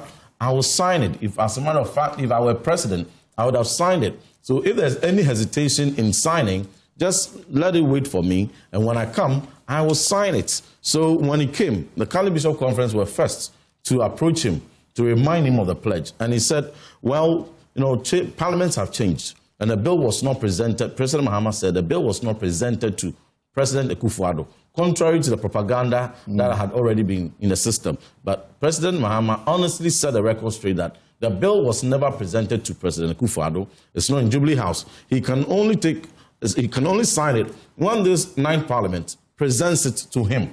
Then we said, okay, so let us send the bill, because President has given indication that he's still standing by his promise and he's waiting for the bill. So we ferried this same bill. The only change, Samson, we made in it is changing the 2024 to 2025. Okay. Everything was as it was, and we submitted. Even when we submitted to Parliament, the Parliament consulted Attorney General. The only arrangement they brought, the only change they made was rearrangement. So, for instance, what you find in clause 9, you will find it in clause 10. In the previous one, just realignment. Materially, same, nothing had changed. So when the bill was taken for first reading, we stated the prerogative to adopt this as the report and as the version that would go. They said no. We went for consideration. I wouldn't want to go into the long issues about how the bill was being deleted from the order paper the first day it came, for 7 months before, it came back 3 months before, after the president's statement that the bill is no longer a priority, and the uproar from the Christian community. Now pressure came for consideration. Samson, for the purposes of carrying the entire country along, knowing that a bill is being made for them, we insisted that we'd do a live telecast of the committee considerations. And so for anyone who is in doubt, you can get that tape and play for 2 days. And you would notice that these rather problematic absurdities introduced into this new bill were never accepted in the considerations. So, fast forward, we said that let us adopt this, even at the beginning of consideration. Honorable Tampuli, Deputy Ranking Member on the Committee on Constitutional Legal, made a point first. And he's also a co-sponsor. I also, as a co-sponsor, reiterated the point. No need to reinvent the wheels. Don't fix what is not broken. Let's ferry the same thing. They opposed it. And then they had a backing of the pro-LGBT organizations who had been mounting spirited advocacy in the interest of that group. They are entitled to their views. They were also stakeholders. They were invited. They were pushing that, no, now change this, change that, change this, change that. I said, why should it be changed now? Interestingly, 31 amendments that were adopted into this, which eventually completely and materially rendered it different from what was passed in 2024, was surprisingly all advocacies being pushed from the very sections who were advocating for the pro-gay interests. Number two, the crux of the change, which is unpardonable and which renders this whole bill into, puts it in the realm of absurdity, serious absurdity and contradiction, is the exemption granted to a certain group of people that by virtue of being a lawyer, by virtue of you being an academic, by virtue of you being a journalist, by virtue of you being international organization, by virtue of you being an NGO, by virtue of you being a counselor, medical doctor, working within HIV, AIDS care and prevention arena, you are all exempted from the very cracks and the very teeth that is to bite and to address prohibition of promotion and advocacy. And here, the fundamental question is, a bill that was sacrosanct, that was the best in the whole region, for which our friends told us, Honorable Sam George, my good friend, told us, it was so good that when Kenya saw it, they only took away Ghana and put Kenya and passed it. And now, the same bill that President is waiting for, giving indication to the clergy to sign, you are attempting to change 31 things in it before the bill suddenly becomes effective. What was faulty about the bill then? If you argued with me in Team Fojo and we maintain the same principle and position that this bill is good, then this bill, you should not be the one coming to introduce amendments. Okay. The only person who has the moral ground to make changes in it is the Laskai and those who saw something wrong with it, which we disagreed. So NDC, the Honorable Muhammad Yariga, Sam George, and Honorable the Deputy Speaker, who mounted spirited advocacy in defense of the 31 amendment. 22 deletions were made in the original provisions and 31 insertions were made. Okay, now let's get to the cracks, Good. the very details. And there are a number of questions I'm going to ask you. First of all, does this bill prohibit LGBTQ, whatever plus activities? Does it? So, this bill prohibits LGBT. However, the rendition that they have introduced makes the enforceability impossible. Okay, show us. And let me prove to you. So, in a bill that was passed, the clause 1 said that we're prohibiting anyone who holds themselves as LGBTQ was to be prosecuted. And for the purpose, this act applies to a person who holds out as a lesbian, a gay, bisexual, transgender, a transsexual, queer, an ally. Fundamentally, they say no, delete the holds out as, and insert who identifies, openly represents that person or professes as. Samson, if you are waiting for somebody to openly come and profess that I'm gay, I'm transgender, I am queer, I'm so and so, I'm so forth and so on, then who are you going to catch? Because we had unnatural canon language in our books for 66 years. Nobody has come out. You have to prove. And because it's even difficult to prove what two people are doing in their rooms, at least when you leave it as hold out as, it becomes deterrent. But even that burden of proof is still burdensome. But for you to now say that in the new law, until the person comes out to openly confess, you can't prosecute the person. So let's stay there. The first one, the original one, said, who holds himself out as? To hold yourself out as is to what? Advertise. Is that it? Yeah, very much so. Okay. The new one says, who identifies himself as? Or is it, what does it say? Who identifies, openly represents that person or professes as. So now this is narrowing. It is narrowing the grounds for which you can be tackled under this law. So because you guys will join us later on this subject matter, the first one that Reverend is concerned about, Section 1, says, this act applies to a person who holds out as lesbian, blah, blah, blah. And the new introduction says that they should delete who holds out as and insert who identifies, comma, openly represents or professes as. Do you think there's materially any difference between the two renditions? No, Rev, I'm asking you so that we can yes, there is. Because the very rationale for which now you're no longer comfortable with hold out as in 2 years, what has changed between then and now? That now you're attempting to refine, you're attempting to provide. What were the clarity that were needed? You maintained that it needed no further clarity, it needed no further refining, and that was the best law that needed to be assented to for Ghanaians to pass. I want to even... Don't you think rather that this rendition is more expansive than the original one? And so those who may have escaped under the original one now will be in trouble in this new one. No. Okay. The previous one was rather more expansive, because this one, now the person, until the person professes, you have no business. But in the previous, there were many manifestations. Holding out. There were many manifestations that the person would have been able to do for you to be able to clamp down, but here, until the person confesses. No, okay, so it doesn't look like until you confess. It says if you identify. Who identifies, openly represents that person, or professes, or professes as. Right. Then the second thing. So once you identify yourself that me, I'm gay, you are in trouble. Then if you profess it, if they hear you say it publicly or something openly, they add the word openly, you are still in trouble. Very much so. Right. The older one said a person who holds out as. So in holding out as, you don't need confession before you hold out as. You don't need confession. In the previous one, all these explanations. But how do you hold out? No, I'll bring you in shortly.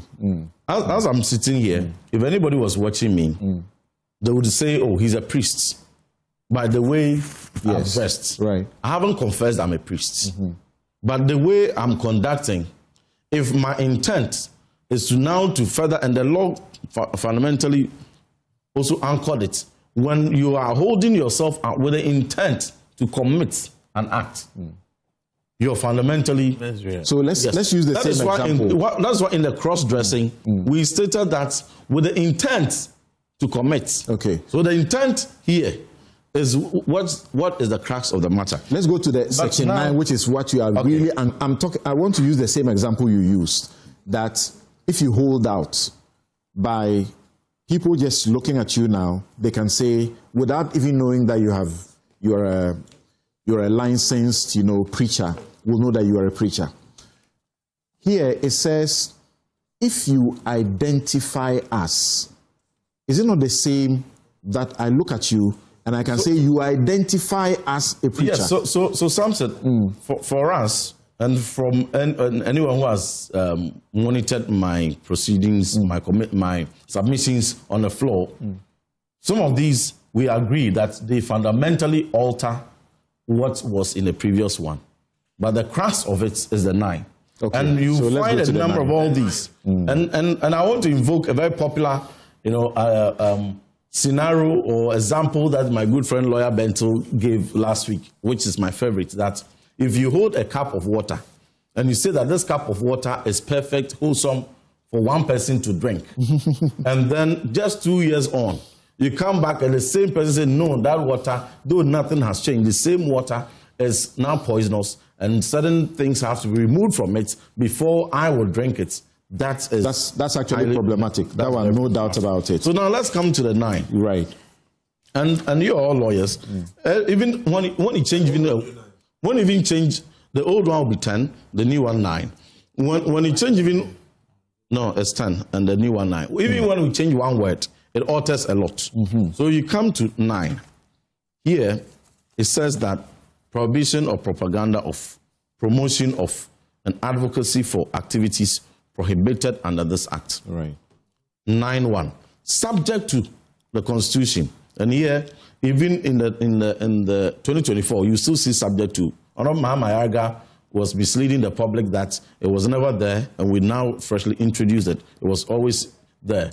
Anyone who checks the 20... I thought their argument rather was that the old one was subject to the Constitution, but in the new one, they have sought to explain and expand the subject by way of clarifying. He said that on the floor. He said that the old one, there was nothing like subject to. But we now have come to add subject to. It was always there. Okay. It was in the past 2024 version. Yeah. So, wait, oh yes, when it's done, you will have your turn. Yeah. Subject to the Constitution, a person shall not produce, procure, market, broadcast, disseminate, publish, or distribute through a medium, technological platform, technological account, or any other means, or a film, the internet service, an electronic device, or any other device capable of electronic storage or transmission, a material for purposes, with emphasis, for purposes of promoting an act prohibited under this act. Right. Then subsection 2, a person shall not A, promote or support an act prohibited under this act. B, subject to the Constitution, a person shall not engage in, participate in, promote or support an act aimed at changing public opinion towards an act prohibited under this act. Or, subject to the Constitution, a person shall not, C, offer premises or any other movable or immovable asset or provide any form of assistance for purposes of promoting an act prohibited under this act.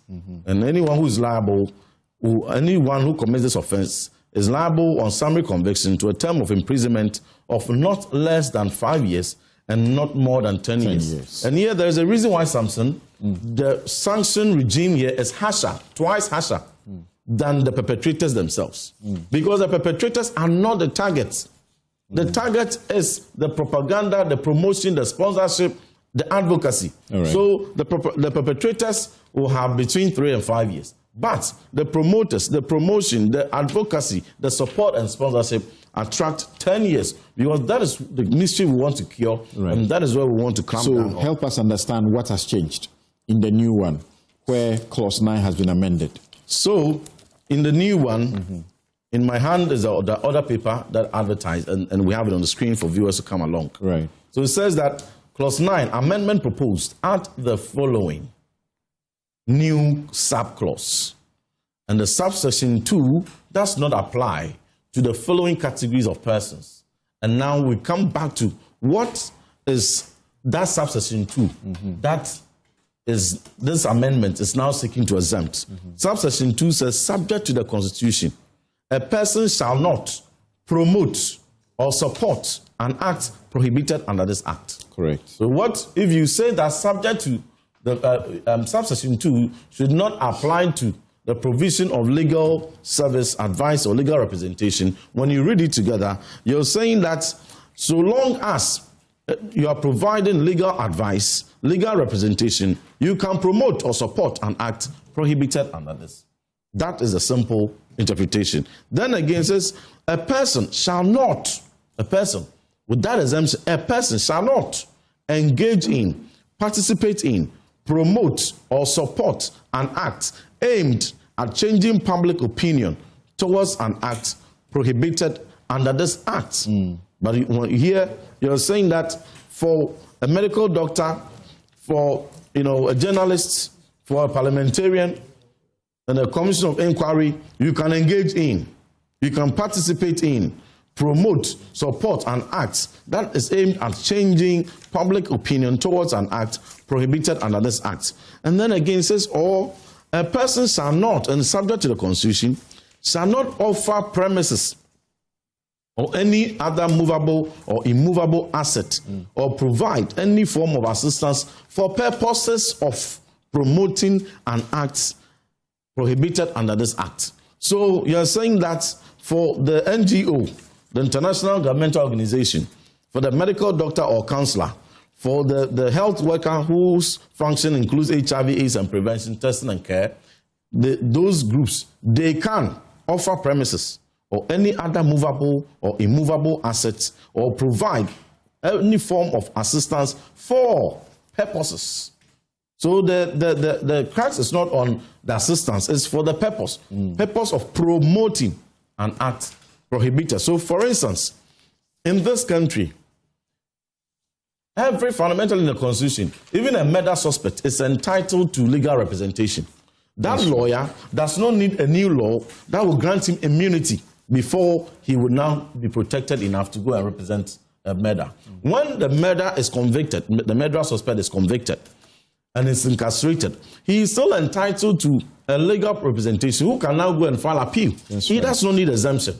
Even if that appeal is shut down and the incarcerated person is in prison and is ill, that incarcerated person, the convict, is entitled to medical treatment. We take them to the hospital and doctors treat them. No doctor needs an immunity clause, an exemption clause under any law to be able to attend to someone that is convicted and is serving sentencing for treason, for murder, for rape, whatsoever it is. Now, when a journalist is covering a treason story, they go ahead and cover.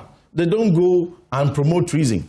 They only report the facts as they are with the intent of reporting in their journalistic, ordinary course of journalism. But they don't go and say, well, yeah, we are reporting this case. This is how dastardly this man raped and defiled this young lady. But rape must become attractive. Look at the way he did it. Everybody can do it. When you do that, you are in the realm of promotion. And if any law says that a journalist should be given a blanket license and immunity so that they can go and promote defilement and rape and treason, that would be the most absurd law I have ever heard of. And so that is a distinction. And so for viewers and for listeners, if this is the law that has been made for you, ask yourself, how are you going to enforce this law? So you gave an example where it says you are not supposed to offer your premises for the purposes of promoting LGBTQ. And you say by this new amendment, that is gone, or it actually means that you can give your premises for promotion. Absolutely. But shall we go to section 1? It says you don't have to identify yourself as LGBTQ. Because if you do, you are committing a crime. You don't have to openly profess it.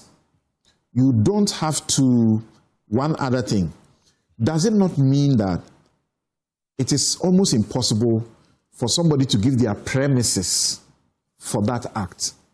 So will that not be a contradiction in that case if this assumption is introduced? So with that premise, this assumption is not even necessary. If you are setting out that you can't come out, you can't hold out, you can't openly identify, you cannot confess or profess, you don't need an exemption for a legal representation to represent somebody who cannot do that, to promote them, to encourage them to now profess, to now confess, to now openly identify. Now, this even moves, this clause 9 even moves from the realm of identity to promotion and advocacy.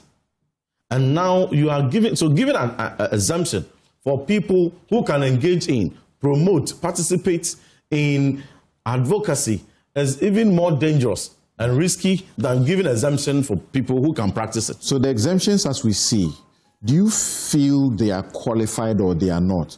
For example, when it says these people are exempted from this provision which punishes you for promotion, and says A, the provision of legal advice or legal representation. Why do you say provision of legal advice or legal representation is synonymous to promotion? It is because the bill says subsection 2 does not apply to the provision of so and so. And I'm asking, what is that subsection 2?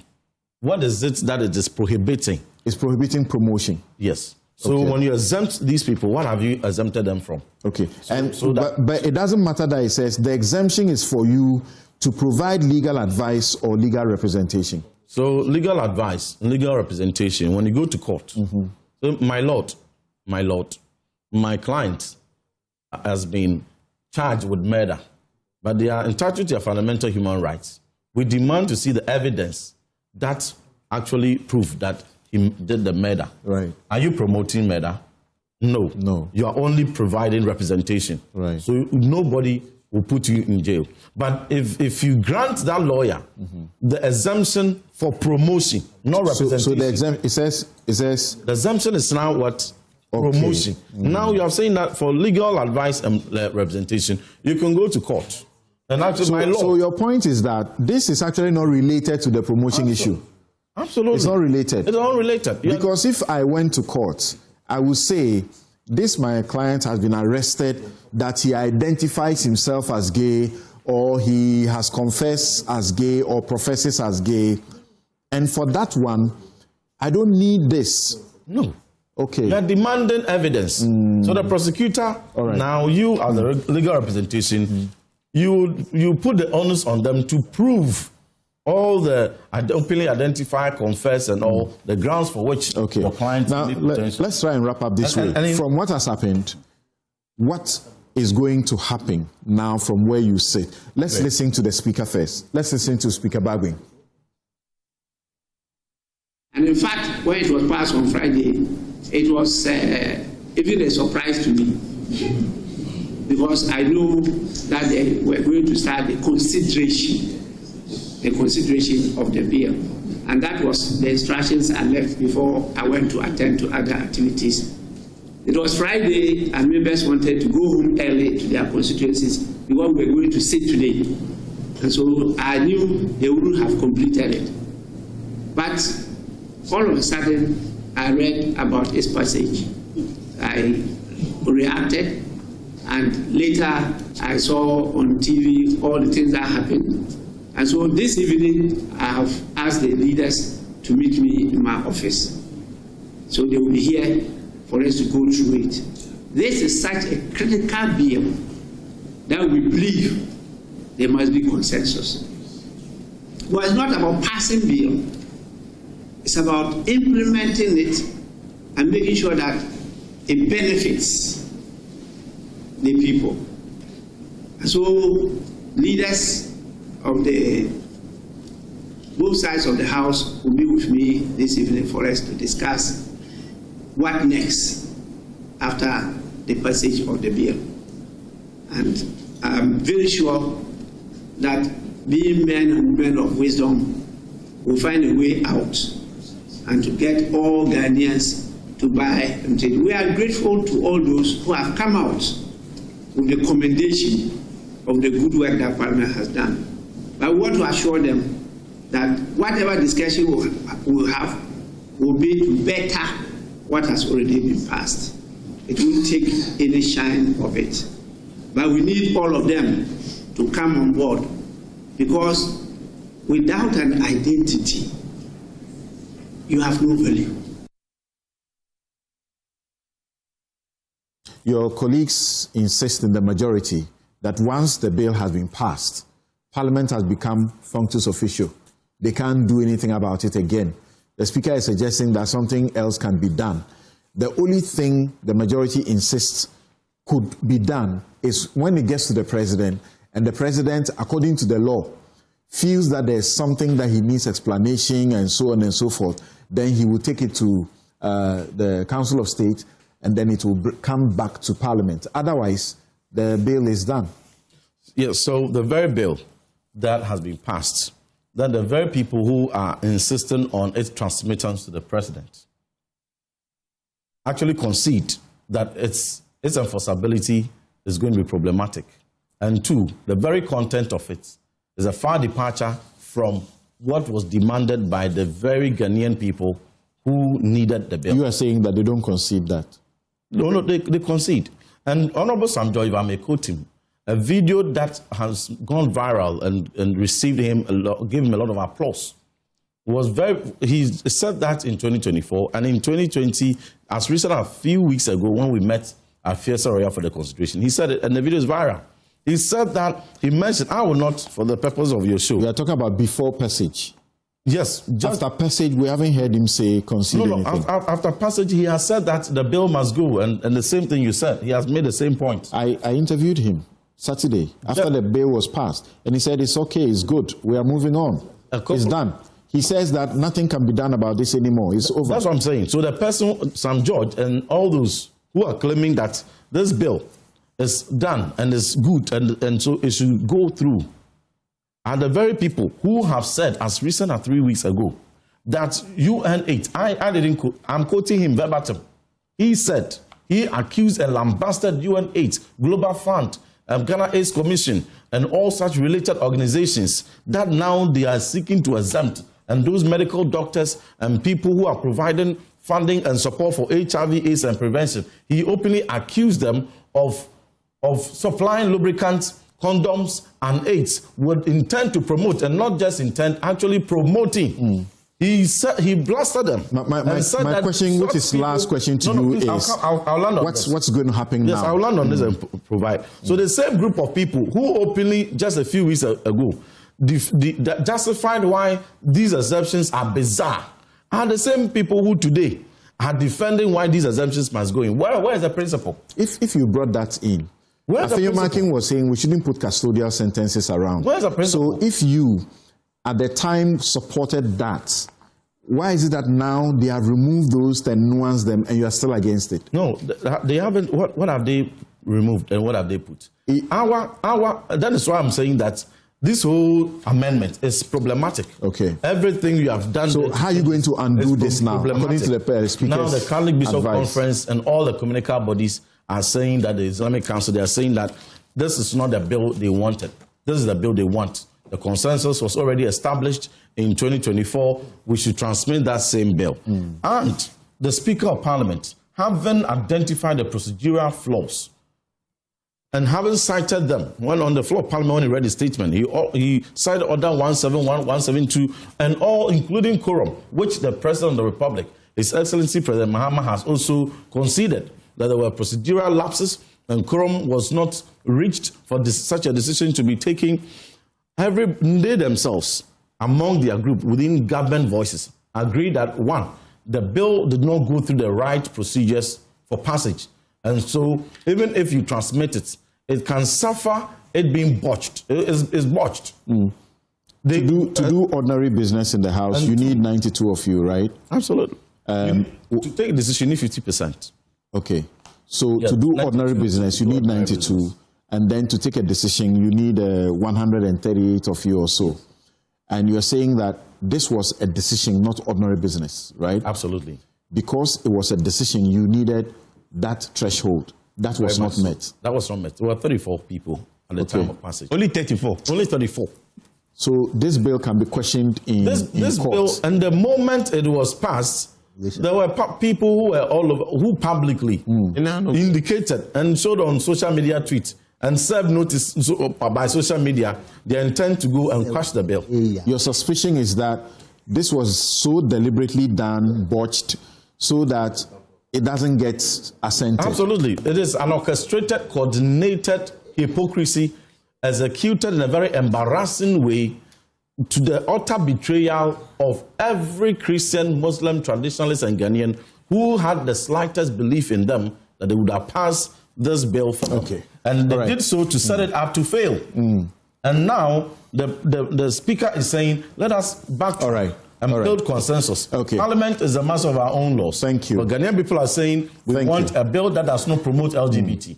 This bill promotes LGBT. You've just been listening to Reverend John Intim-Fojo, who is a co-sponsor of the Anti-LGBTQ bill, who insists that everything wrong has happened and therefore it must go back and be passed. Dr. Bonfe, are you there with me? Hello, Dr. Bonfe. I am here. Good. What do you say quickly? Well, let me quickly say that just a departure from something my brother Kofi Bentil has said earlier, that, the country as a state is concerned or must be concerned with the morality of its citizens. This is important. Of course, you may not be able to regulate or enact laws to deal with all these things, but it is a matter of concern. And that is why we have got the Constitution promoting these values. Again, let me sharply disagree with my brother Intim-Fojo that I am not part of those Ghanaians who are disappointed with the theater playing out in Parliament. I was against what they said they were doing in the early time. We don't need any law. We don't need any law, and I insist we don't need any law. Samson, I will take you through this list. If you read Article 26 of the 1992 Constitution, Article 39, the Criminal Offences Act 1960, Act 29, Section 104, the customary law and religious usages as entrenched in Article 11 of the 1992 Constitution, and the very recent decision of the Supreme Court in the Obi-Kran versus AG, which was decided on the 24th of July, 2024, the Supreme Court made it clear that the nation Ghana does not entertain LGBTQI plus or whatever.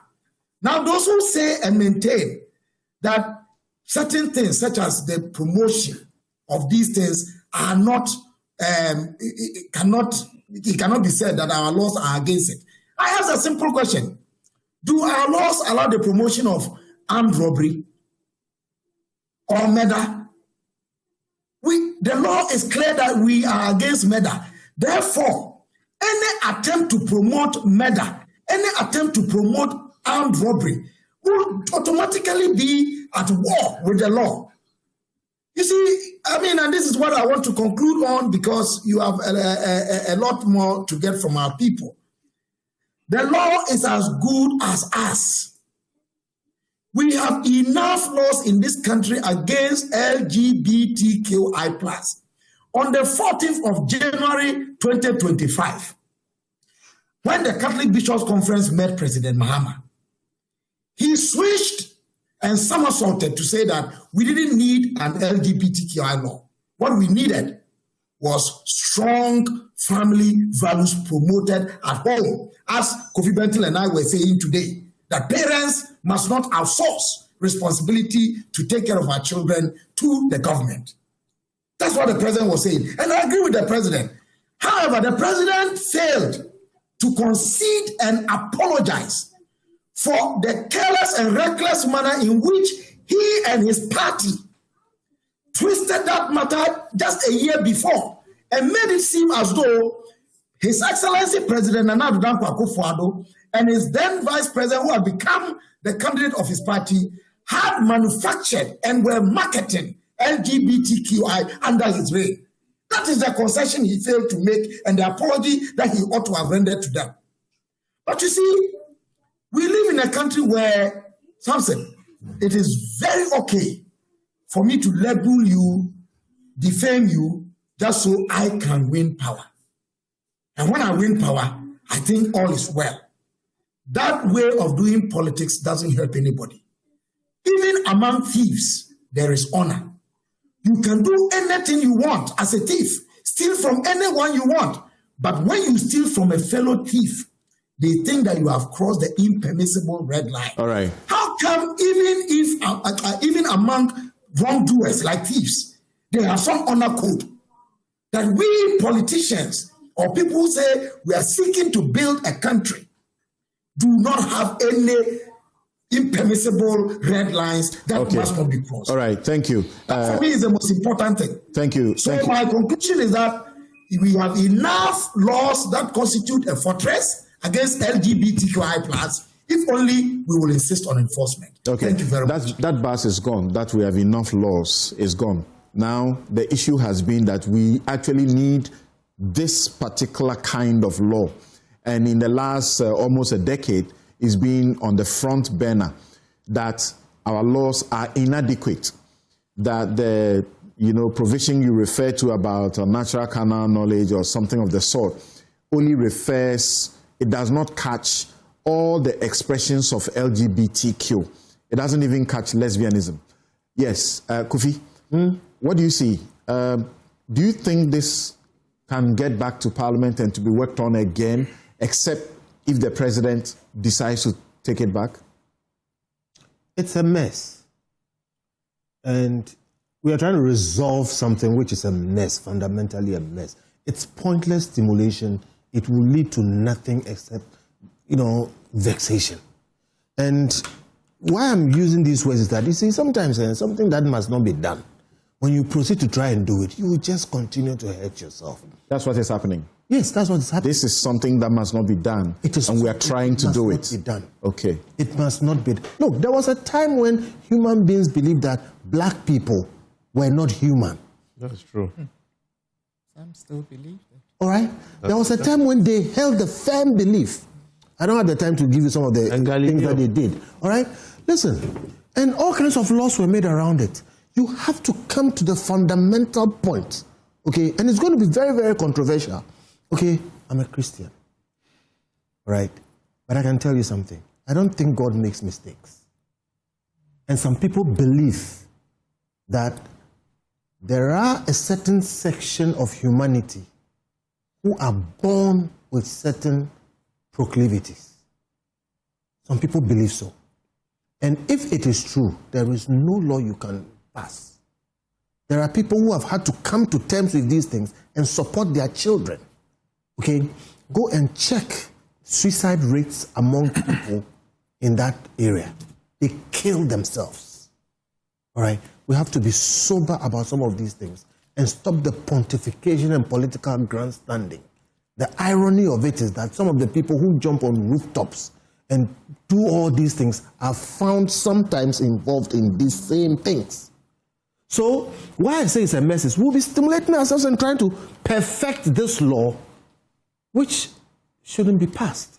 And I don't see any way forward. Look, these amendments basically water the thing down to nothing.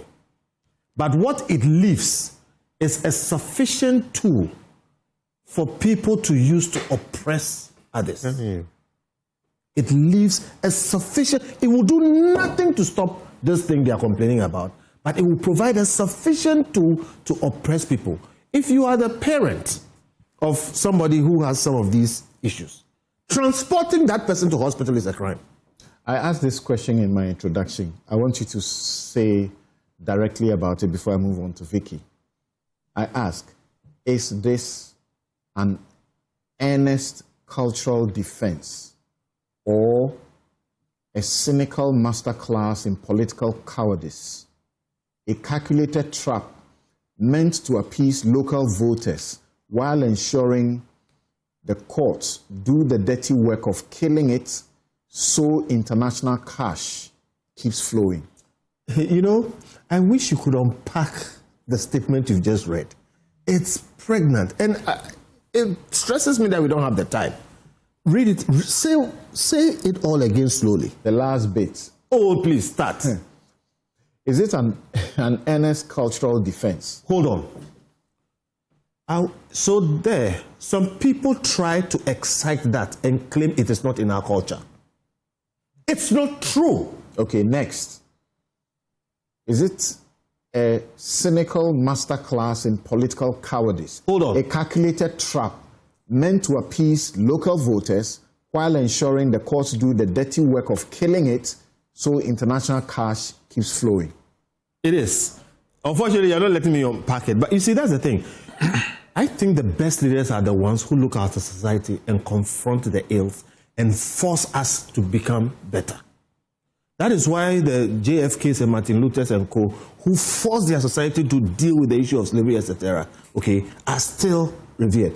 When you have politicians who play to our baser nature and our weaknesses, including ignorances, okay, which is what you are describing over there, okay, and take political advantage of it, which you have seen done in this particular situation, then you know you don't have men with proper spine to take, you know, the things that we need to deal with and deal with them. And you see how much time we are spending on this here. Okay? And when it goes this way, then you move it this way, that kind of thing. So one day, write something about what you've just written. Because you see, we are at a state in our society where if you left us alone, we'll be homophobic. Right. Vicky.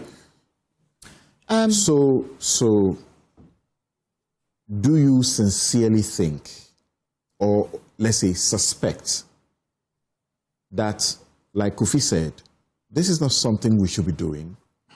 And again, we don't want to try it because everybody else is watching us. We have been told about how British MPs have come to our country to speak to our MPs about how this will bring some trouble that they don't want on their hands. We have been told about conferences in Europe where our MPs have attended and they've been spoken to that if you do this, you are getting into trouble. So the NPP regime knows we can't pass it, but let's tell the people we'll pass it. Then we'll do something we cannot actually turn into law. Then they will hear that, oh, we tried. The NDC wants to do the same thing. So it will appear that this is a deliberate botching of the law. Yeah, I mean, I think I agree with my brother Kofi. We're trying to really fit a square peg in a round hole here. It's not something, I mean, can we really legislate against this thing? I mean, that is the question that we all need to examine truthfully and honestly. Is this something, I mean, what people are doing behind closed doors, how can you, no matter what words you put down on paper, whatever it looks like, holds out, whatever identifies all that, is much of a muchness. How are you ever going to be able to enforce this? And are we seriously saying that if we exempt people like you and I, Kofi here, doctors, professionals, academics, who are trying to either do the academic research or as journalists bring certain issues to the fore, or as lawyers defending people. I mean, are we seriously sitting here debating that? Do we seriously not have other things to do in this country? How does a lawyer go and defend someone? First of all, you're saying it's a law. So assuming this law goes ahead and gets passed, there are criminal liabilities in there. And in any situation where you have a crime potentially being committed, you need to be able to have full representation for people who are accused of committing any of these crimes. Okay? So how do you then fetter the hands of the people who are trained to defend these, the crime? If it is passed, that's what it will be. So I don't really understand what my brother, Reverend Ntimfojua, was saying. I didn't understand his argument because for me as a lawyer, how do I seriously defend a client if my hands are being tied? I can't do it. So are we then saying, if you then take it to the next logical step, are we then saying that anyone who identifies as gay should really effectively, in essence, should not be defended? If that is followed again to the next step, it means that as soon as you're accused, you are more or less in jail for 5 years minimum. That is the natural progression. Now the sentence has been stepped down. There was five minimum and 10. Now it's been stepped down to, I think, is it three yeah. Max, right? Okay. I think 3 to 5 or something. Yeah. Right. So you are suggesting that this is better clarity. Yes, if we must have it at all, then we need to have these things clarified. Because in the original situation, even attempting to counsel, even if the guy comes to see you, Samson, you'll be in trouble. Counsel, please, can you help me? I've been accused of being gay. You'll be like, hey, please, leave my office now, because just by me talking to you, I could end up in jail. And that is so upset. So look, let's just, laws are supposed to help society. So let's not just put things there just because we are politicking or doing whatever it is that we are doing. And the irony is that the greatest threat to this anti-LGBTQ bill may not even come from activists or foreign governments or human rights organizations. It may come from the legislative process itself because of the theater that we are currently witnessing. Because if only 34 members were in the room when it was passed, then that is something that cannot be swept under the carpet. Okay, Bernard, we are told that this is what you have watered down, sir. Now it's become useless, according to Ntimfojua, as you listen to him. And I saw you itching to speak when he was making the interpretation of the amendment vis-a-vis the original provisions. Holdouts as, identifies, professes. He says all of that actually waters down the original. Samson, thank you so much for the opportunity. Kindly allow me. You see, let me start because of what has been said. As for the submissions of Council Bentel, Dr. Bonfe, I think we've gone past that stage. And so I would not spend much time on what we have is what is before us. A bill has been passed by Parliament, and a lot of things are being said. I will not shy away from the fact that we have a problem, and it is beyond what we have in our criminal code. And so we need to do something about it. I support this. Samson, let me say from where we have come that this thing he said, Honorable Ntimfo said that, and it's often been said that the bill as passed in 2024 never was sent to President Akufo-Addo. It's not true. If you read the letter signed by Nana Asante-Bediatu, the first paragraph, if you read it, I'm sure you have it. He said that they were in Peduase and they learned that the clerk was in the Jubilee House to present the bill.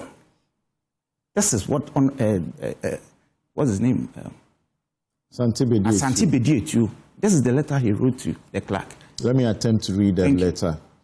It's dated the 18th of March, 2024. Transmission of the Human Sexual Rights and Family Values Bill 2024. It has come to the attention of this office that while the President and other senior officials of the presidency were at Peduase for a cabinet retreat on Thursday, 14th March 2024, you attempted to submit the Human Sexual Rights and Family Values Bill 2024 to the Jubilee House for the President to signify his assent or otherwise to the bill. The office is aware of 2 pending applications for an order of interlocutory injunction, both filed on 7th March in the Supreme Court, one by Dr. Amanda, and then the one by Richard Sky, and so on and so forth. This where it narrated everything and then says that in the circumstances you are kindly requested to cease and desist from transmitting the bill to the President until the matters before the Supreme Court have been resolved. Samson, yes, so it is not true, first and foremost, that it was never sent. It was sent and was not received. So there is a difference. And that is the height of unconstitutionalism in this country. The President had no authority under any law to have done what he did. Because the work of Parliament ordinarily should end where the bill is presented to the President. The law states what you should do beyond receipt of the bill. If you decide not to assent to it, you have a problem with some provisions, you state it in a memorandum to the Speaker. If you decide to do it, to assent to it, you proceed under Article 106. So the President did not have that legal mandate to refuse the bill, and that must be said. And then in any case. So that was only intended to avoid receiving it, then being compelled to sign. The question that is being flipped today is that the manner in which you are going about passing it is to avoid making sure that it gets passed. Not at all. I'm coming to it. But even on that, in any case, the Supreme Court dismissed the action of Richard Sky and then Amanda. I think on the 18th day of December 2024, few weeks before President Akufo-Addo left office, he could have recalled it in a similar letter to the clerk and then assented to. So it's clear that he just didn't want to sign or assent to the bill. That is a fact. Now, beyond that, this matter, of course, the discussions could be situated in 2 different folds, procedural and substantive, and you agree with me. With the procedure, I don't begrudge the Speaker for the way he spoke, because he wasn't in the chamber. The presidency, regardless of his knowledge about parliamentary, whatever, he wasn't there. He heard people talking, so surely he should be concerned. I was there throughout. What happened? After the President Akufo-Addo refused to do what he was supposed to do. We came to the 9th Parliament, and it was the Speaker eventually ruled, because of time, that the bill had to be reintroduced. We didn't have to, because the old Parliament, the 8th Parliament, died with that. We've gone through that. If anybody disagreed with the Speaker, the law allows the person to have filed whatever. So the decision of the Speaker was that we should go through this again. The sponsors of the bill, and let me state here, it is not true. I wish Reverend Tim Fodjo, you see, I asked him if he had a copy. All what he said, he could not prove to you a copy of the 2021 bill. He didn't have it. What he held was the 2025. It is not true that the bill as they had in 2021 is the same thing they presented in 2024. It's not true, and I'll prove to you. It's not true.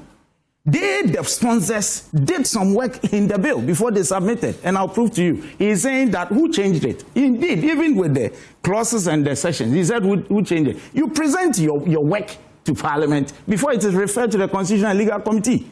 What did you present? It is not the same. It's different, and I'll come to it. But with the procedure, Samson, yes, the Speaker said that he left a message that we should only consider. And if you heard the Speaker correctly, he only said that he was surprised because MPs usually on Fridays we leave for the House earlier because we intend going to our conference. That's true. So some of us, yes, we thought that we were doing in fact, the Speaker, the then Speaker, said that we should do the consideration. But when we finished, what naturally follows? What naturally follows? What should we do? The only thing you can say is that we overworked, because that day we stayed beyond the time we usually stay on Fridays. What is unlawful about that? We do it. Budgets, passage and all that. Some we sleep in the chamber. What's wrong with that? Is it unlawful? No. See, they refer to our standing orders, Order 17 at the third reading, 172. And you see, the challenge I have, Samson, is the sheer hypocrisy. If you refer to read in full, what does it say? It says that, yes, where and with your kind permission, the consideration stage, and then the 172. Where a bill has passed through the consideration stage, the third reading shall not be taken until at least one sitting has elapsed. That's true. So what has been said is that we needed a sitting before the passage. That has been said, but there is an exception. Now, what does the section say? It refers to, it said a motion for the third reading of a bill shall not be made on the same day as the second reading, except as provided for in Order 160. So what does 160 say? You have to go to 160. In 160, it's clear here. It refers to urgent bills. And it's procedural. So if we want to go contrary to 171 or 172, you need to demonstrate that it is under 160, which is urgency. So this bill came under urgency. Urgency. In fact, you are supposed to move a motion. Was that moved? It was moved. I have it here. It was moved by Honorable Daffy Amapo and was seconded by the majority leader. It's here. My man, Rocky. Yes, so that notwithstanding, that is, these are copies of the vote and proceedings for the day. That notwithstanding the provision of Order 1721 of the standing orders, which requires that when a bill has passed through the consideration stage, the third reading thereof shall not be taken until at least one certain day has elapsed. The motion for third reading for the Human Sexual Rights and Family Values Bill 2025 may be moved today. Moved by Honorable Majority Chief Whip and Member of SABDAI, Mr. Roxanne Nelson Eche Dafiapo, on behalf of the following, and on behalf of the following, included Honorable Intim for. Yeah, he got up and washed his hands off. No, that was subsequent. I will deal with the substance. He had a problem. If you watched it, until recently, they never had issues with the procedure because he was in the chamber. I'll come to the quorum aspect. He was in the chamber. Let's go to the quorum quickly. So the quorum, yes. With the quorum, I hold in my hands here the vote and proceedings for the day. Of course, we all know the Justice Abdullahi case. This is 102, 104 of the Constitution. We know it's not in doubt that you need 1/3 to start business. If you want to take a decision, you need more than half by the Justice Abdullahi. Operationalization, if you want to operationalize 102 and 104, you come to our standing orders. The Constitution doesn't give you how to operationalize 121. Help us understand. Yes. So when you look at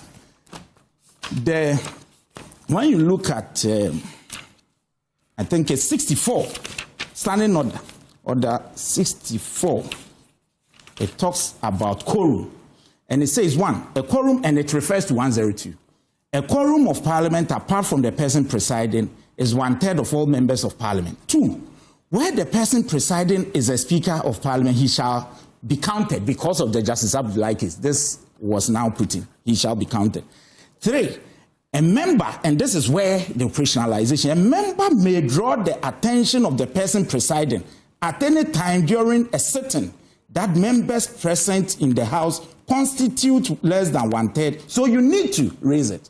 Now, 4, the person presiding, and this is what the person presiding ought to do if it is raised. A, direct the clerks at table to cause the bell to be rung. So it's not as if all of a sudden after it's been raised, we adjourn. No, it directs for the bell to be rung. B, continue the business of the House for a period of 10 minutes. So we don't even suspend immediately. We continue for 10 minutes. C, direct the clerks at table to conduct a head count of members present. And then D, if there is still no quorum, suspend the sitting for a period of no more than 1 hour. And 5, if upon the resumption of the sitting after the 1 hour, there is still no quorum upon the conduct of the head count, the House shall stand adjourned till the next sitting without quorum being put. So, Reverend Tim Fordjo and the respected minority leader were all in the chamber. Nobody raised it.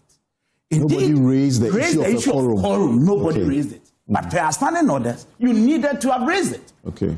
So that we go through this. Indeed, in determining who was in the chamber, I do not know what anyone else is relying on, whether it was what you saw on the television. I hold in my hands the vote and proceedings for that day, the Friday, 29th day of May 2026. And what we do in the chamber is that when you come, you register your name in a register. The number of persons that registered their names as present were 193. Samson. 193. In fact, if you decide to litigate on quorum, this is the only document you have to rely on. But that's for ordinary business. Thank you. But the thing is that maybe a lacuna, which you may have. That's for ordinary business where you need 92. I want to. Now you have more than 92 for that ordinary business. But to take a decision, you need 138 or so. Samson, I'm coming to it. This is the only time we register in Parliament for anything, whether for business or except where somebody challenges the voice vote. Okay. Then we put it to count. If you remember the case of the Justice Abdullahi, it was a vote.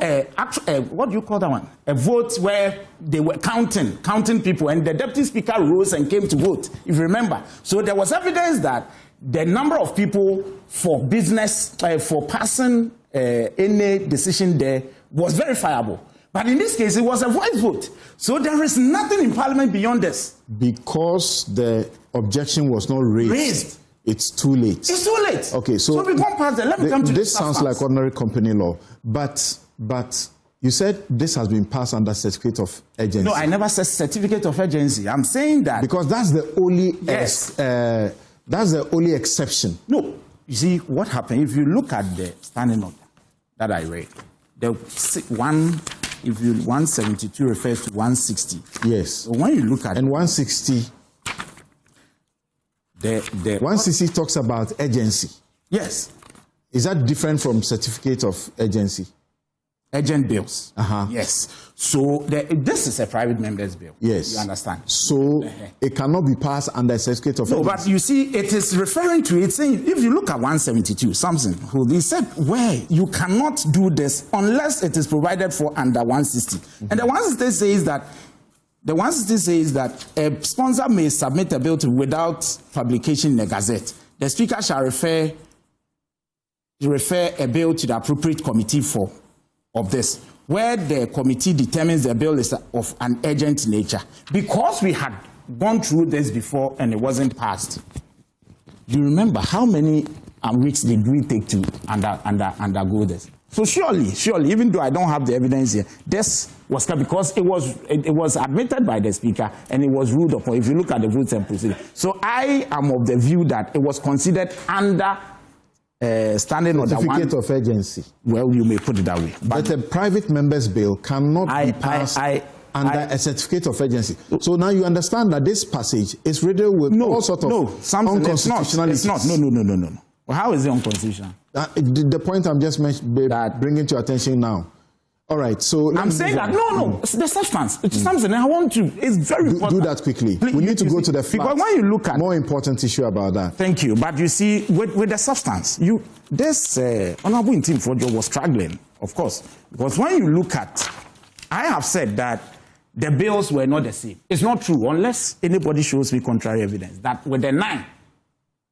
With regards to the old bill, they started with subject to the Constitution. Let me see that anybody who has a contrary opinion. It's not true. But that's what Samson told me last week on the show. No, but the majority leader on the floor said that they didn't have it. And what I have here... Who should we be No, I've told you what... Sam George is also a sponsor. He said it was subject to. And so what has been done is actually not different. No, subject to is what they did. Now we are told that Mahama Yarga says there was no subject to. No, Samson, hold it. I am saying that what they submitted this time around had it. But the 2021, it didn't have it. Okay. That's the point I'm making. So that was problematic. That was problematic. No, they even brought what they brought this time around, had the subject to. No, I'm saying that the older version, it's problematic. If they didn't have subject to the Constitution, you may give then your that verdict. Was problematic. You may give your verdict on that. But I'm saying that this is what I have for the older one. And that one is section 12. This is what a person who through media, technological platform, technological account, and any other means produces whatever. When you look at the 9 here, Samson, it's very important. Please allow me. When you look at the 9 here, it tells you that, yes, when you look at the 9, it says subject to the Constitution. And the subject to the Constitution, Samson, who is saying there is any problem with it? Who is saying so? Sorry. Subject to the Constitution, I can read that for you. Please. There's been so much. It says, it says, subject to the Constitution, a person shall not produce, procure, market, broadcast, disseminate, publish, distribute, whatever. Yes. What's the point? Yes. So they brought it now. Then the committee met, and then they did some amendments. And the amendment, we are now being told that it's problematic. We have gone through that. You've gone through. Yeah, I need us to move on. That's what. Yes. So there's nothing wrong with it. Samson, even with regards look at section 11. This issue about people are being exempted with regards promotion. What does section 11 say? Section 11 states this. Let me do that quickly for you. Prohibition of funding. And nobody is mentioning section 11. Prohibition of funding, sponsorship or promotion of prohibited acts. Section 11(1). A person shall not fund, sponsor, or promote an act prohibited under this act. Nothing has been done about it. So if you're a lawyer and you want to come under the 9 with the 9(2), yours is to do your legal thing. If you go beyond that, and perhaps you grant an interview on behalf of your client, and you state that there's nothing wrong with LGBTQ people, then you come under 11. Because with 11, whether you're a pastor or a carpenter, you fall under nothing. Read 11 again. Let me read it. Prohibition of funding, sponsorship, or promotion of prohibited acts. 1. A person shall not fund, sponsor, or promote an act prohibited under this act. And 2, a person who contravenes subsection 1 commits an offense and is liable on summary conviction to a term of imprisonment of not less than 3 years and not more than 5 years. Okay. Just as what it says. All right. But Samson, I beg you. I'm sorry, we've got to move on. We are tired of this particular debate. Sorry. That's why Reverend Timfojo had no, he's not. Richard Anyagba has joined us, and he's asking to be allowed to speak. I beg you. That's why Reverend Timfojo had like 30 plus minutes some points alone. Are made, and respectfully, I have to make a so let me bring Senor in. Yes, fine. Senor comes in. And I need you guys to be quick about this because the flooding and what it's doing to our people is very important. No, the flooding is key, but then you'll raise the matter before the flooding. Okay. I do not think this LGBTQ bill will be passed?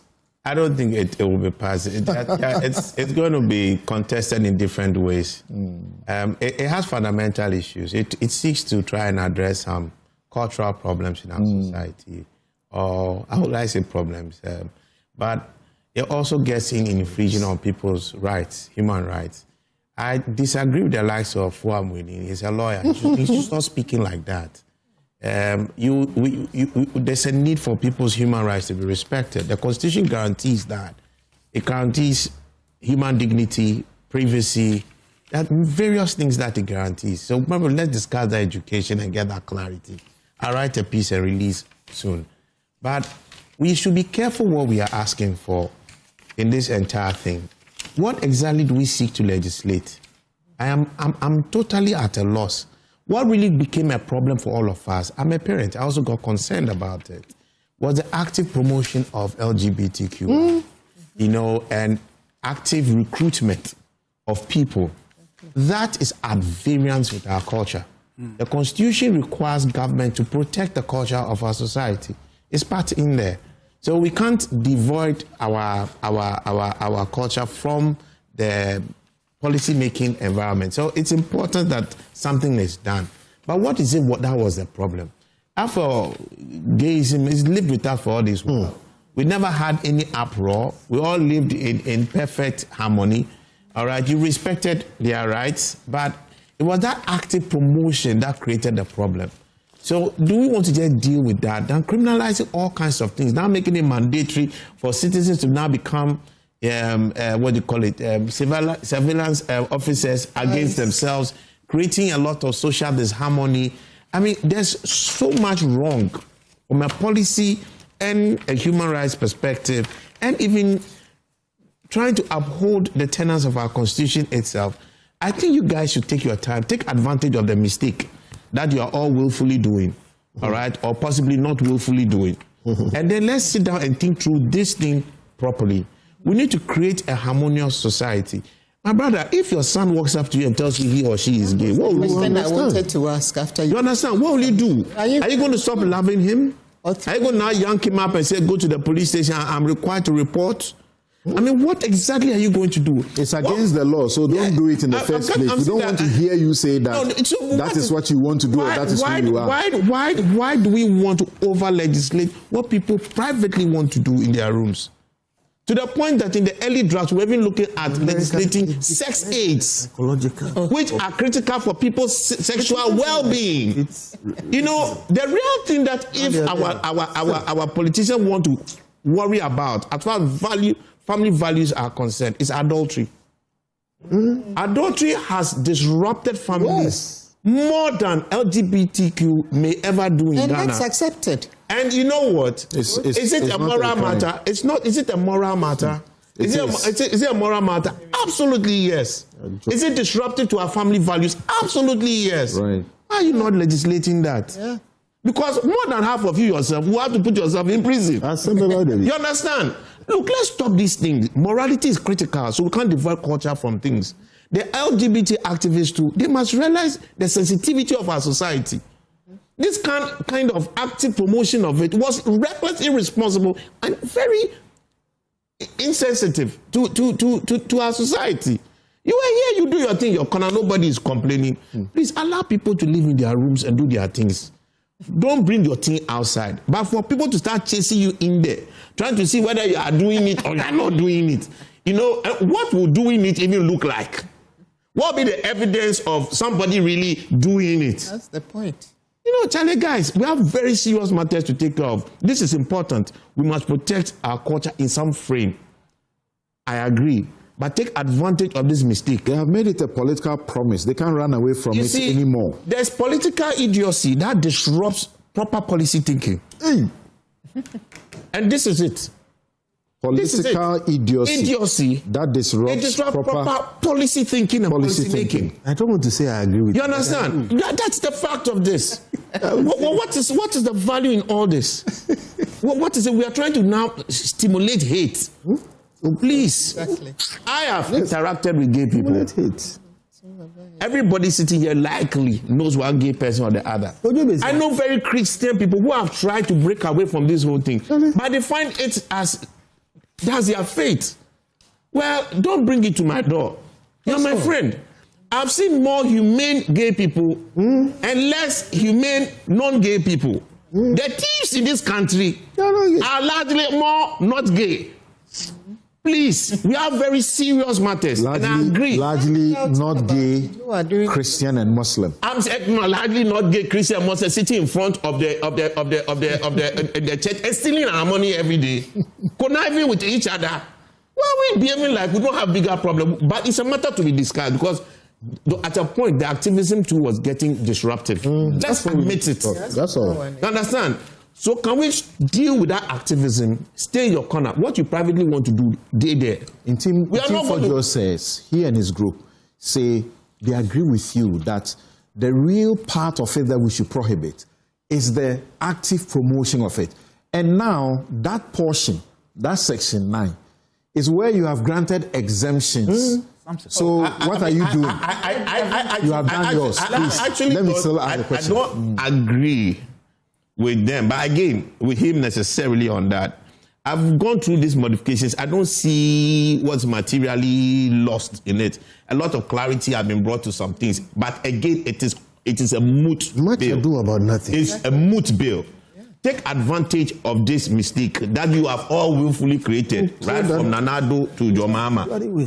And now let's sit down and deal with the real matter we have. Well, they should go to the voters and say, we said we should have a bill, we shouldn't have this law anymore. No, look, voters were not angry. Ghanaians were not up. We are not up in arms about gay people. We were never.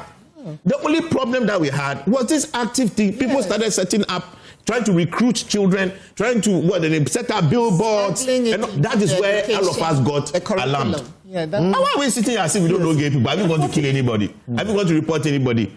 Who hates gay people? Nobody really hates them. What do you care? You understand? So please, let's get back to basics. Okay. The political sensationalism that facilitated this process, we should unwind it and get real with our real policy problem. Political idiocy. Yes. You come in very briefly for me, and then we'll take a break and come for the other matter we have to discuss. But Bernard,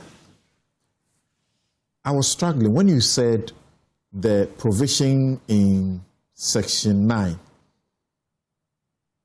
subject to the provisions of the Constitution or whatever. You say it didn't exist. The 2021. 2021. 2024. No, it cannot be. The bill that was passed was 2024. Okay, as presented is 2021. So yes. No, the bill that was passed in 2020. that was not assented. Yes, is 2024. Yes, that is so. That bill said subject to. You have it here. Yes, I do. I'm projecting both of them here. So that one and the 2025, the new one that we are talking about now, all use the subject to. So for you to state emphatically that it didn't have, I must say, regrettably, that is inaccurate. It's okay. The 2024 one said, it's headed Section 10. It's headed prohibition of propaganda of, promotion of, and advocacy for activities prohibited under this act. And it said, but this is the 2025 one. No, this 2025 that my team have projected. There is another one, they will project that one for you. The 2024 so one. The 2024 one says, that's 9, right? 10.1. It says, subject to the provisions of the Constitution, a person who through a medium, technological platform, blah, blah, blah, blah. Yes. It's true. So it was there. That prohibition was there. Subject to the and then the 2025 one that you just saw a while ago, this is not the bill. I'm referring to the bill. That one, Section 9, says, also repeats the same language. Subject to the Constitution, a person shall not produce, procure, just slightly, but it's the same effect. Yes, Richard. Something. I mean, just on that matter, is it not the case that every law in this country is subject to the Constitution, stated or not? Mm-hmm. Every law is subject to the Constitution. So it's immaterial to say you state it or you didn't state it. We don't really have to quibble about that. But you see, I have a problem. And I agree with Senor, my brother Bento, and my senior sister. I mean, the position of trying to find some science to isolate the very fluid matters and see some concrete issue to legislate about people's sexuality is an act. It's difficult, which is what has brought us to this very open sea of trying to legislate everything and is weaving into every space now. But the NDC were clear in their mind. They railroaded the 8th Parliament to force this thing to come into the space for assent. Weaponized. They did that. Made reference that Akufo-Addo simply didn't want to sign it. And the question we're raising is that if Akufo-Addo ought to have signed that bill, and he didn't sign it, and it was problematic, and you campaigned with it, President Mahama promised he would sign it. Why do you change the bill that goes to President Mahama to sign? Context. Because that one was more biting. Exactly. There were a host of oppositions to it. Some of them, they have gone into the space of amending and providing exceptions to make it a bit more acceptable. And reduce the sanctions. Exactly. Custodial sentence. Exactly. So that the bill that you were forcing Akufo-Addo to sign is not the same thing at play. If everything was okay and Ghana needed that by all means before we went to the elections, why are you changing it? And if you're going to change it, proper, come and tell us, look, somehow we made a mistake. If Akufo-Addo has signed this, he would have signed it with a mistake we have recognized now. And I don't want Mahama to sign this either. Yes, so that is even a secondary matter. If the changes, exactly. if the changes, like the custodial sentences, represent what you wanted Akufo-Addo to sign, why are you now unhappy? No, this is a question. Myself, you're asking me? Yes. Okay. Afeyomakin led that crusade. Which crusade? That in Parliament, during the 3rd reading in 2024, that the custodial sentences should be removed or at least stepped down. Right. To counseling and other things, he said. Right. Now that is what you have. Why don't you still That's like not it? a matter at issue. That's not.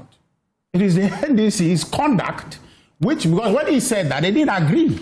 Did they? They didn't. Now they have agreed. But now and they've done it the way you want. In context, at that time, they didn't agree. So now, if they've come to agree to that position, they should state it. Because he is making reference to what they disagreed with. And how then else should they state it than the thing that they have done in the law? You hold on to that. My brother makes the point, representing the NDC here, that Akufo-Addo simply didn't want to sign it. Yes. The idea that he was at Pediasi and they were submitting some things, even though President Mahama disagreed with my brother Bernard, he still insists that the bill was supposed to have been submitted. Akufo-Addo prevented it. But President Mahama says that the bill was not submitted, and I'll go with that position. He is saying that President Akufo-Addo didn't sign the bill. Why did President Akufo-Addo didn't sign the bill? Because there's a slew of objections to the bill. The bill was being litigated. Is that not the case? Right. So if Akufo-Addo didn't sign it, there were concerns. But you wanted him to sign it with those concerns. That's the material fact here that we must have them to admit that if you want to go back, and amend it, then you must acknowledge that what you were pushing for Akufo-Addo to sign was problematic. That you needed to have taken into account all the exemptions and amendments that you are making now before you force anybody to sign it. So now, at their own pleasure, at this time, Samson, they control Parliament. They have super majority. The Speaker is from their camp. The President is from their party. They should have passed exactly how they wanted it in 2024. They should have brought the same thing because there was no opposition. If today in Parliament, no opposition that can trump their position, if that bill they believe was sacrosanct ought to have been signed in 2024, they should have brought that one because nobody. So you see themselves. The amendment they are bringing out. You are seeing hypocrisy on their part. Absolutely. Now, when you flip it, how about your situation? Which is what? Things you wanted have now been done, and you still say no. But Samson, I'm not litigating any substance matter with you. Okay. I'm telling you about a certain conduct of people, because really what it is. The sound of what he says is that both of them are hypocrites. No, I'm not saying that. Political idiocy. This is what I'm talking about. No. People should just stop it. Get together. There's a need. We need you guys to work hold on 1 second. us. Just hold on 1 quick second. You see, there's consequence. If Akufo-Addo has signed this bill, then all these concerns would have gone into law. And they could have been amended. They could have been amended later on. The room that has been created, which my sister actually explained, that you actually foreclose any opportunity for defense for anybody. Because inherently, if anybody was caught by the law, the person... That was really dangerous. Exactly. And it was also a breach of the signed. Constitution. I'm saying, they wanted that signed. So that now, when you have supermajority and you thought that was a good idea, just pass it. You want to see something? Nana Akufo-Addo did this country a great favor. That's the point I am coming to. By not signing it. You understand? That's all the consequence would have happened after him. Yes. If he was not minded to save this country for the opprobrium that would have happened. So the politicians knew that he couldn't sign it. No, but you see, and yet they made the most political capital out of it. They did, yes. With their campaign. Yes. They were hoping somebody else would solve the problem. Say NDC, not politicians. NDC and right. So they knew he couldn't sign it. They knew this was problematic. They weaponized it. They knew this was problematic. Right. They were pushing all of us in that direction to sign it. Only for their political capital. But what are you now? You're also doing the same thing. No, we're not doing the same thing. We're saying that let's have a proper conversation. I'm very sorry. Bernard, I'm very sorry. Is that we take a break here. No, I beg you. Let me just land properly for you. So the point I'm making is that we have come full circle. If you think that this bill at the time Akufo-Addo didn't sign it, and therefore you want to amend it, then you must appreciate that what Akufo-Addo did was in the interest of the country, because there were concerns. Which concerns he needed those to be addressed before he can go ahead. Withdraw the whole bill. Point well made. Withdraw the whole thing. And let's sit down. Let's look for a proper way to cure the real problem. Yes. We will be right back. We'll be right back. Considering it, and it was supposed to have been passed last week. There have been a few issues raised. One, that there wasn't quorum when it was passed. That's an issue that has come up. And then two, there were some procedural lapses in terms of its passage. I just got some communication that the speaker was reading a statement to address the issue of the lapses in the passage of the bill. And so, like I said, when I was the opposition leader, the president... Here, this was parked here last night. Before the rains, it's a good working car, but currently it's stuck here with the flood depositing silt in it, and this is the situation of a car that was parked just last night by the owner in front of the house. So the first one started around 4 p.m. Okay. And then it slowed down a bit, and then the excessive one started around 5:20. Okay. Within about 30 minutes, 5:20 p.m. Within about 30 minutes, I realized the place was filling up. So I went inside. My daughter was in, my little boy was there, and then we realized the water was coming through the bathroom. So we started collecting the water out. Then I saw the compound filling. Then I just... You were in the room? Yes, we were in the room. So to the second level of my wardrobe, they were in my wardrobe, and unfortunately...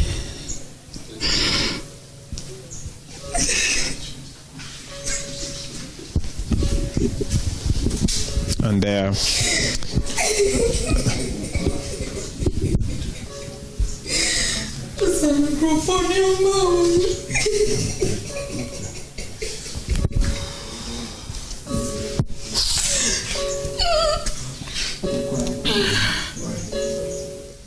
Oh, these are your sofas? Yes, yeah. Right. So on June 3, 2026, there was some small rain around town, and it's got places in very difficult situations. Some places you see and you think it's a whole river, you know, but it's not. It's dwelling places that have been overtaken by flood waters right here in the capital, Accra, and a few other places.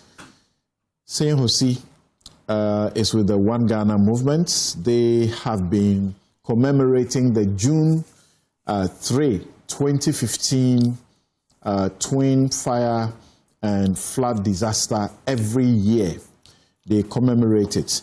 And they are the ones that have also ensured that there is a legal process in the court to try and get some compensation for the hundreds who lost their livelihoods and those who left their dependents.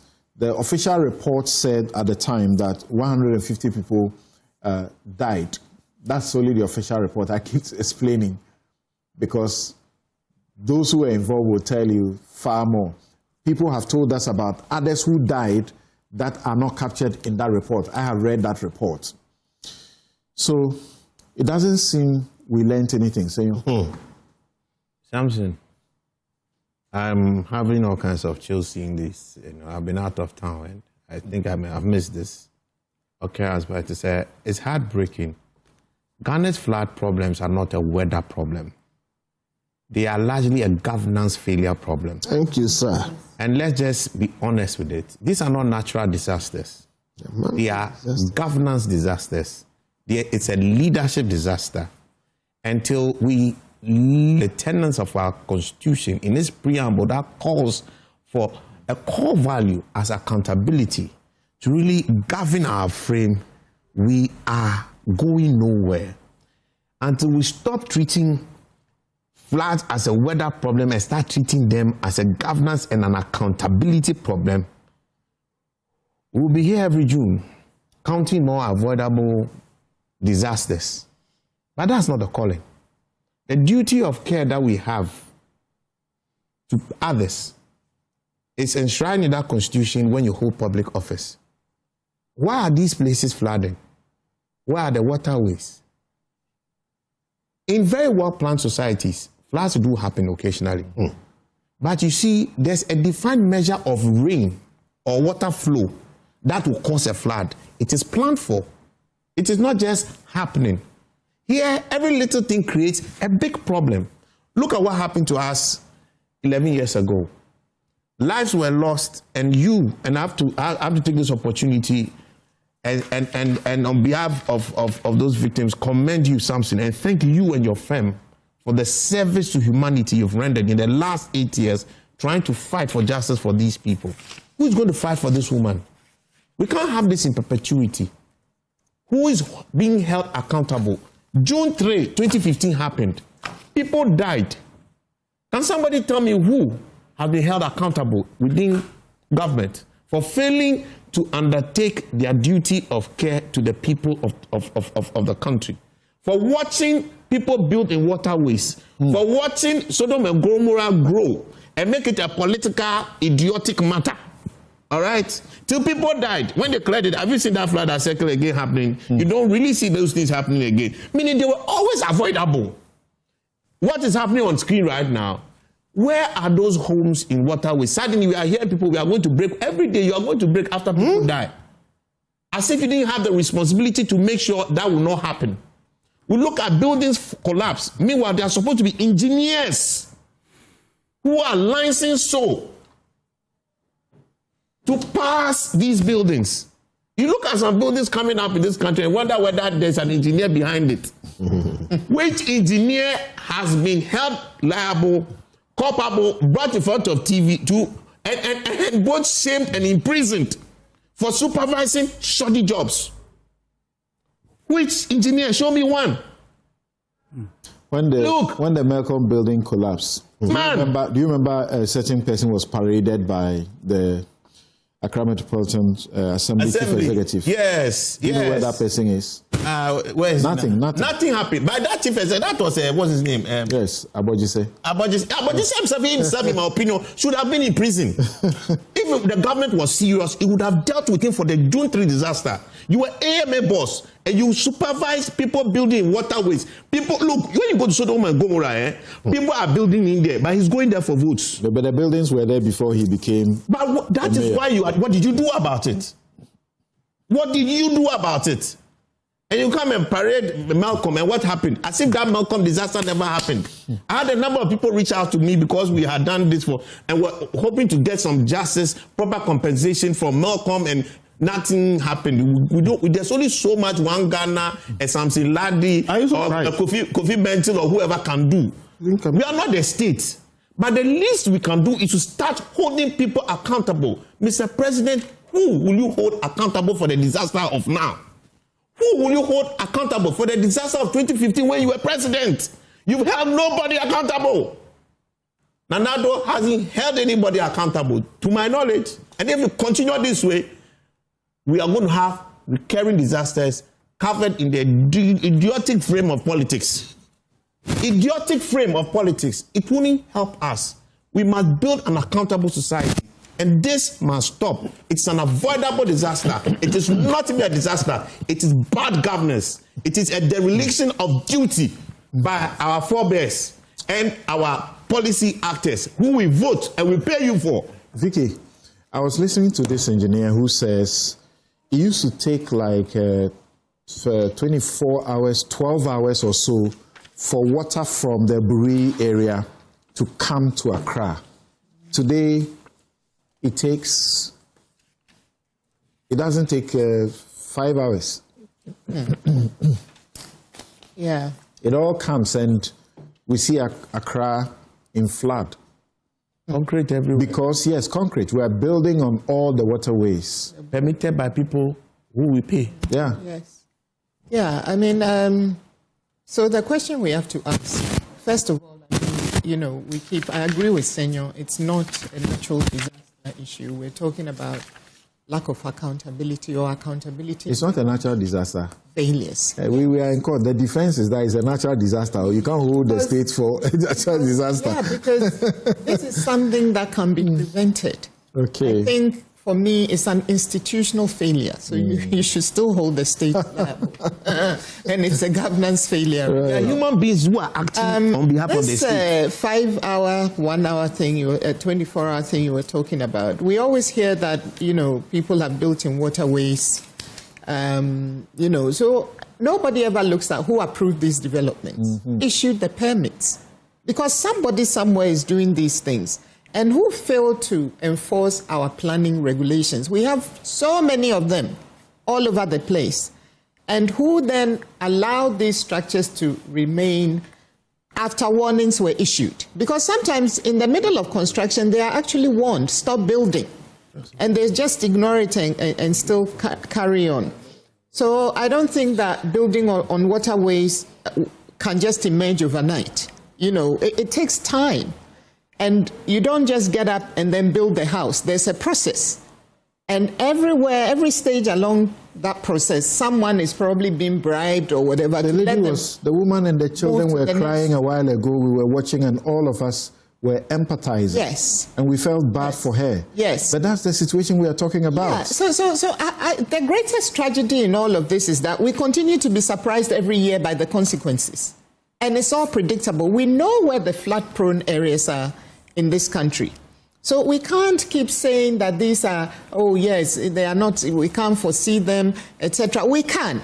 And other countries, some countries have even worse weather than we do. And yet, because of planning, because of institutions that work, because of good governance, they are able to actually circumvent the kinds of disasters that we keep seeing here. So I think that we need government to act. We need government to act. No, the rhetoric is too much. We are tired of it. I'm tired of hearing, it's heavy rainfalls. I'm tired of hearing it's an act of God. I'm tired of hearing, it's the extreme weather. And same locations every year. Same drains overflow every year. Same waterways are obstructed every year. Emergency services then get stretched beyond capacity. And then at some point, we have to just talk about responsibility. I'm just tired of it. We know that rain is natural. We know government can't stop the rain. We know that they can't prevent the flood, but they are expected to reduce predictable risks. And these are predictable risks. They are predictable risks. The tragedy of June 3rd was supposed to be a turning point in our history. It really was. As you said, child bodies being carried. I mean, you could not watch that thing. Yeah, you were just throwing them into the buckets of the pickup. Throwing them away. 150 lives. I mean, we were all shocked. And then we got the usual rhetoric and promises. Oh, major reforms, drain infrastructure, urban planning, flood prevention, emergency preparedness, and enforcement against illegal constructions. Nothing. These things were never, ever, ever going to happen again. That was the Justice Dossier Committee. Yes, we had the committee. Yes. You know, spent time, did all of this, and brought all the recommendations. 11 years. They're gathering dust. Yet 11 years later, this is where we are. So what has changed? I mean, we just we just have to be serious in this country, because after every tragedy, we do the committees. We establish the committee. We prepare the reports. we see the recommendations in those reports. Hold nobody accountable. Right? Officials come out and express concern all over the place, and then the attention quickly shifts elsewhere. You know, so we need sanctions. Yeah. We need dismissals. People are responsible for making sure these things work. There are budgets allocated to people to do things. What are they doing with that money? That's right. We need prosecutions. Criminal negligence. We need prosecutions. I have never heard of anyone being prosecuted because they failed to basically follow through with their responsibilities in relation to any of these disasters. I have never heard of it in this country. We need implementation of the recommendations that are being made by this committee. We're just going round in cycles. So the result is that, well, it's a cycle. The lessons come. We seem to learn them. And then we find out that really we haven't really learned them. And it keeps going round and round. Right. Richard. Yes. So, you know, there was a time when Kukubako was regular on this show. We all got tired. We just got tired of talking about it because we kept talking and nothing was changing. Here we are. I've hosted this show for upwards 10 years. Every June, I can assure you we'll come back to this matter. Yes. Just last year, President Mahama touring places in Accra, went to Abofu, went to Mala, went to the Ondona, and his directive to the regional minister, who is still the regional minister, is to collaborate with the security forces to demolish buildings that were in waterways. I remember my brother, the Deputy Chief of Staff, Stan Dogwe, part of that tour, stated was a bit unhappy with one of the developers in the area, directing that they must bear responsibility for the cost to salvage the place.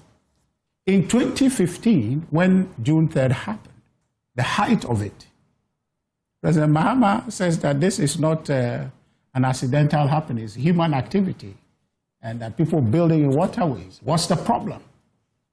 10 years on, 11 years You've heard him. He's saying that it's not an engineering problem, it is a human problem.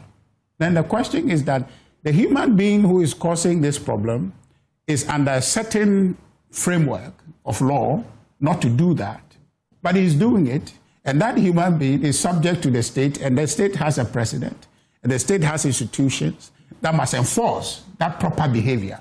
It's not being enforced. But what we have resorted to is that every year when it happens, we remind ourselves that it's people who are causing it. The question is, when are we going to stop talking about it and start dealing with it?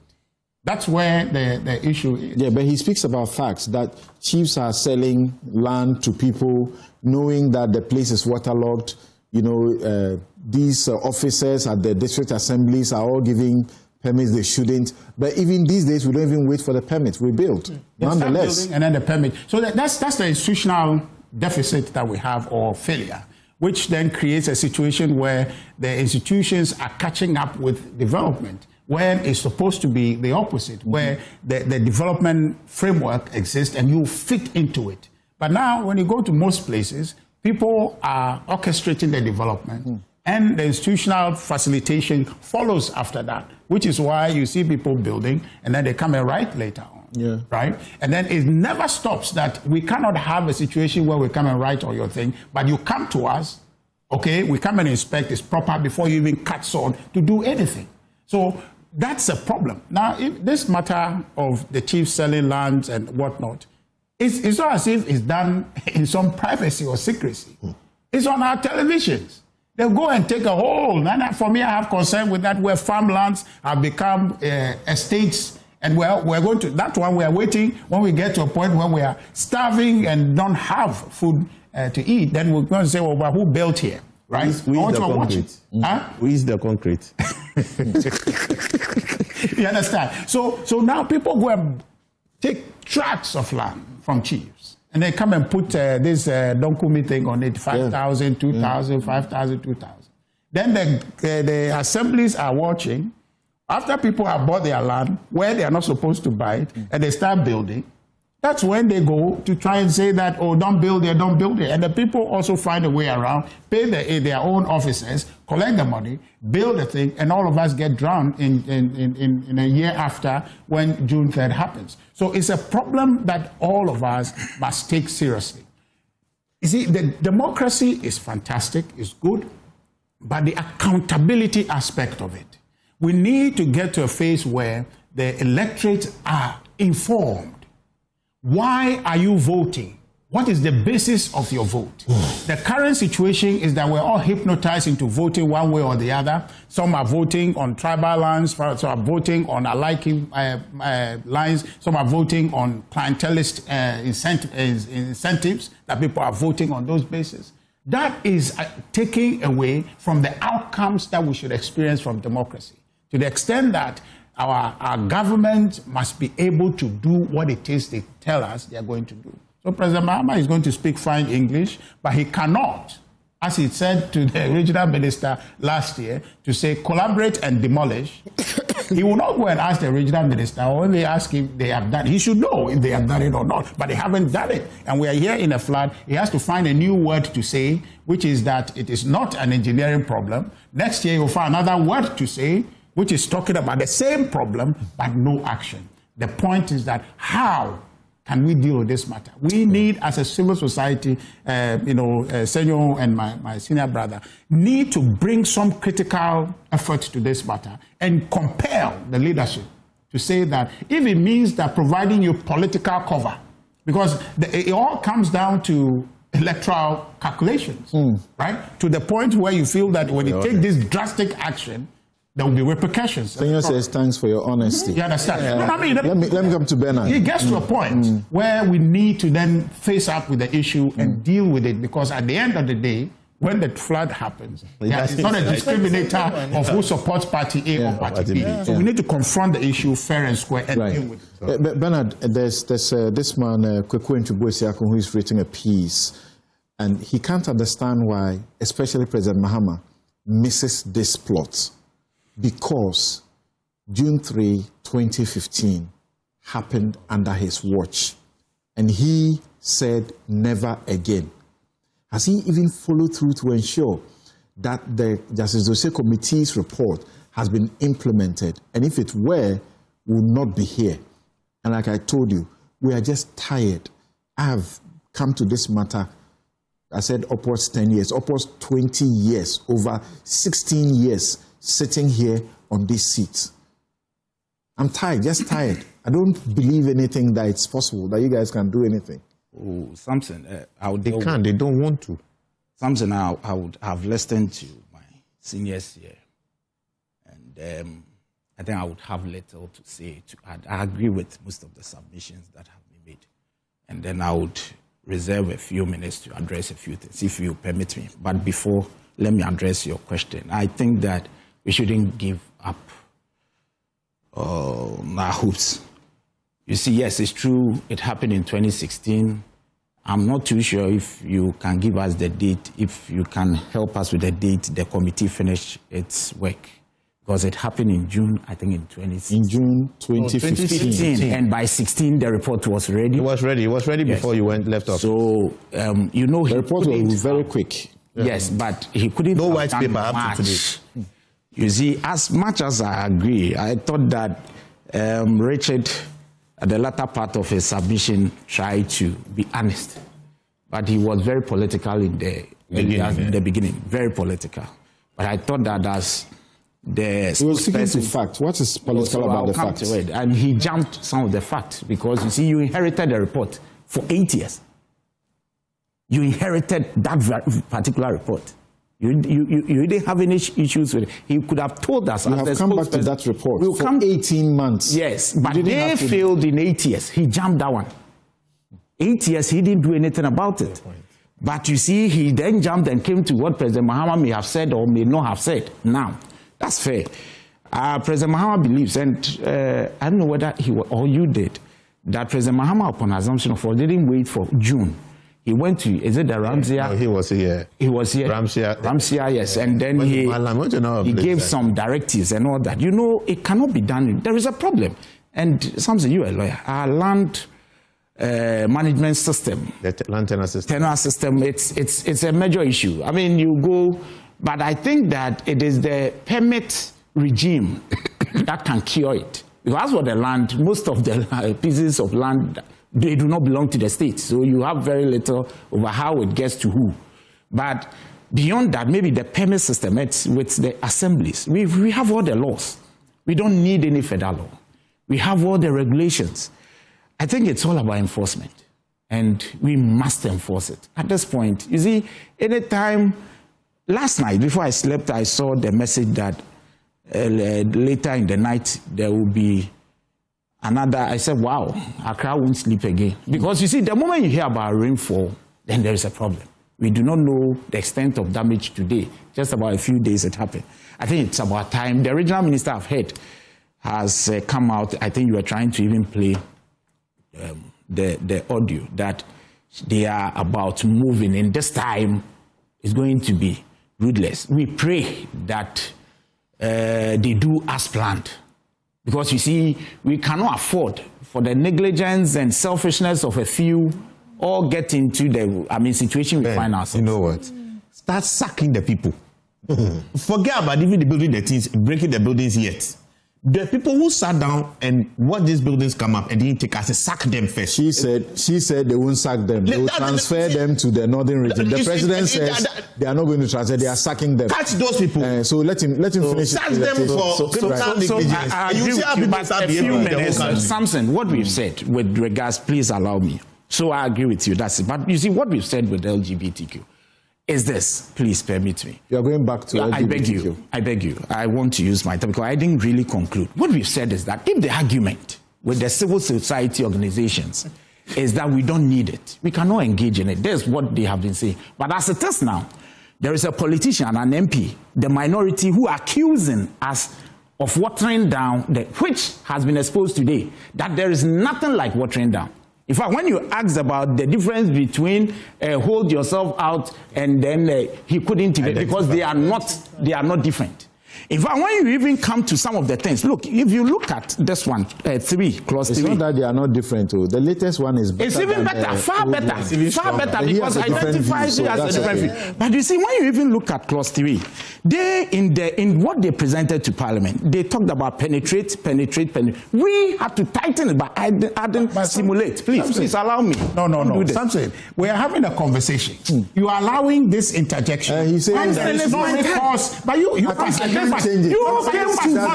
came to substitute somebody, but you are not given an opportunity.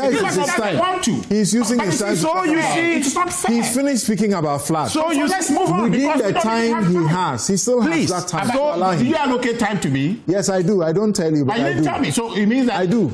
Samson, let me proceed. So I can come here with my own topic. The length at which you spoke, he won't get that time. So don't disturb But him. you mean Please, I can the come here with length my at own which you topic. spoke, he won't get that time. So please don't interrupt him again. I'm sorry. Don't interrupt him again. See, we are concluding as you and can he's see bringing the a clock. matter. So we are not As going you to can have see a the Why are you clock. doing this? We are not You going came to have substitute debate. somebody.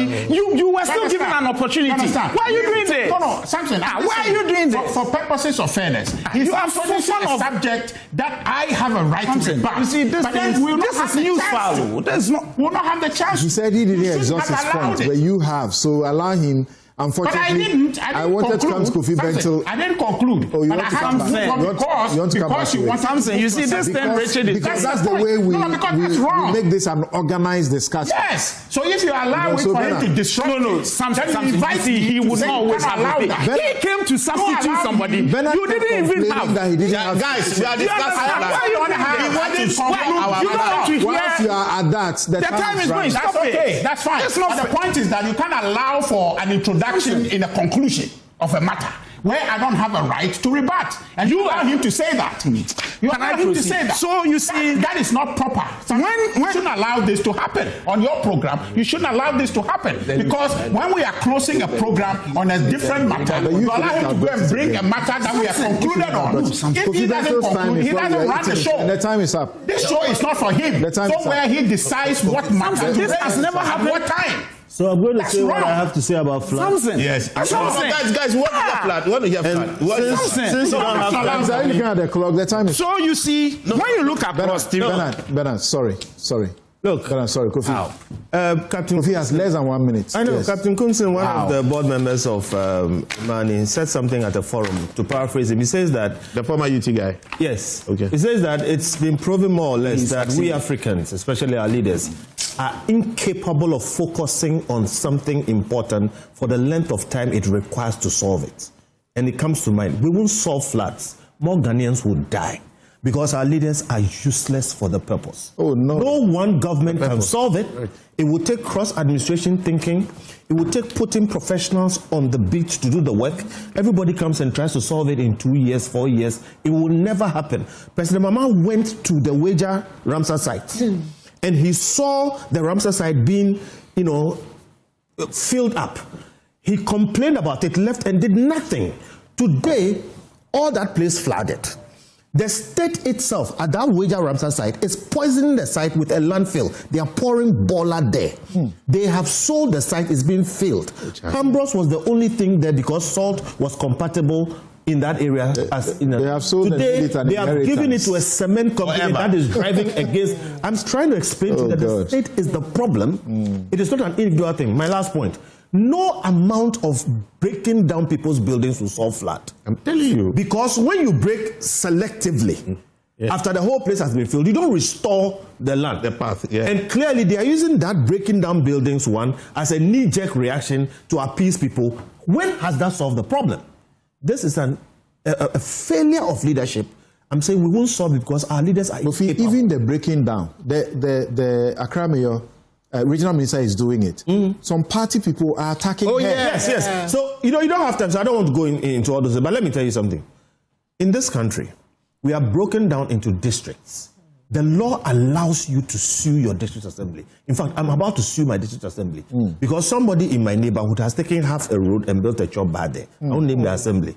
I've gone to them many times. I will sue them. We now have to start learning to teach our people to take some of these actions. Of course, you will not always win. But It is the state that pays. The people, the actors don't our pay. leaders have shown You understand? Like we're suing AMA now. of doing All this right. thing. All right. About the same who was running AMA. He's free. All right, gentlemen. Alfred Akufo-Addo. Say the name. The persons who do the thing. We must not just catch. That's what we should start. Put them inside. Thank you. Everybody knows about it. All right, thank you very much. This has been Newsfile. It's your most authoritative news analysis platform. And Bernard, I know you are very unhappy, and you have been saying consistently that I have not been fair to you. And I know how you guys will do this thing and turn it into politics. But you know what? When I sit here, it doesn't bother me. sometimes we'll give you time. You talk until we stop you. You don't realize that you have been talking forever. My outfit is by Habil's Couture. You can call them 0200 84 1988. Bernard, hopefully next time when you come, we'll have sufficient time for you to speak. My guests have been... Post-program discussion with him. Look at you. We began the show with Samuel Okujeto Ablakwa, the Minister for Foreign Affairs. Ghana is evacuating its citizens, the next batch leaving South Africa today. Hopefully they get here safely. Reverend Tim Fojo joined us, Victoria Bright, Kofi Bentel, Senyo Hosi, James Kobna Bomfe, Bernard Bediakon Beidu, and Richard Ahiagba. Have a good afternoon. My name is Samson, Lardy, Anyenini.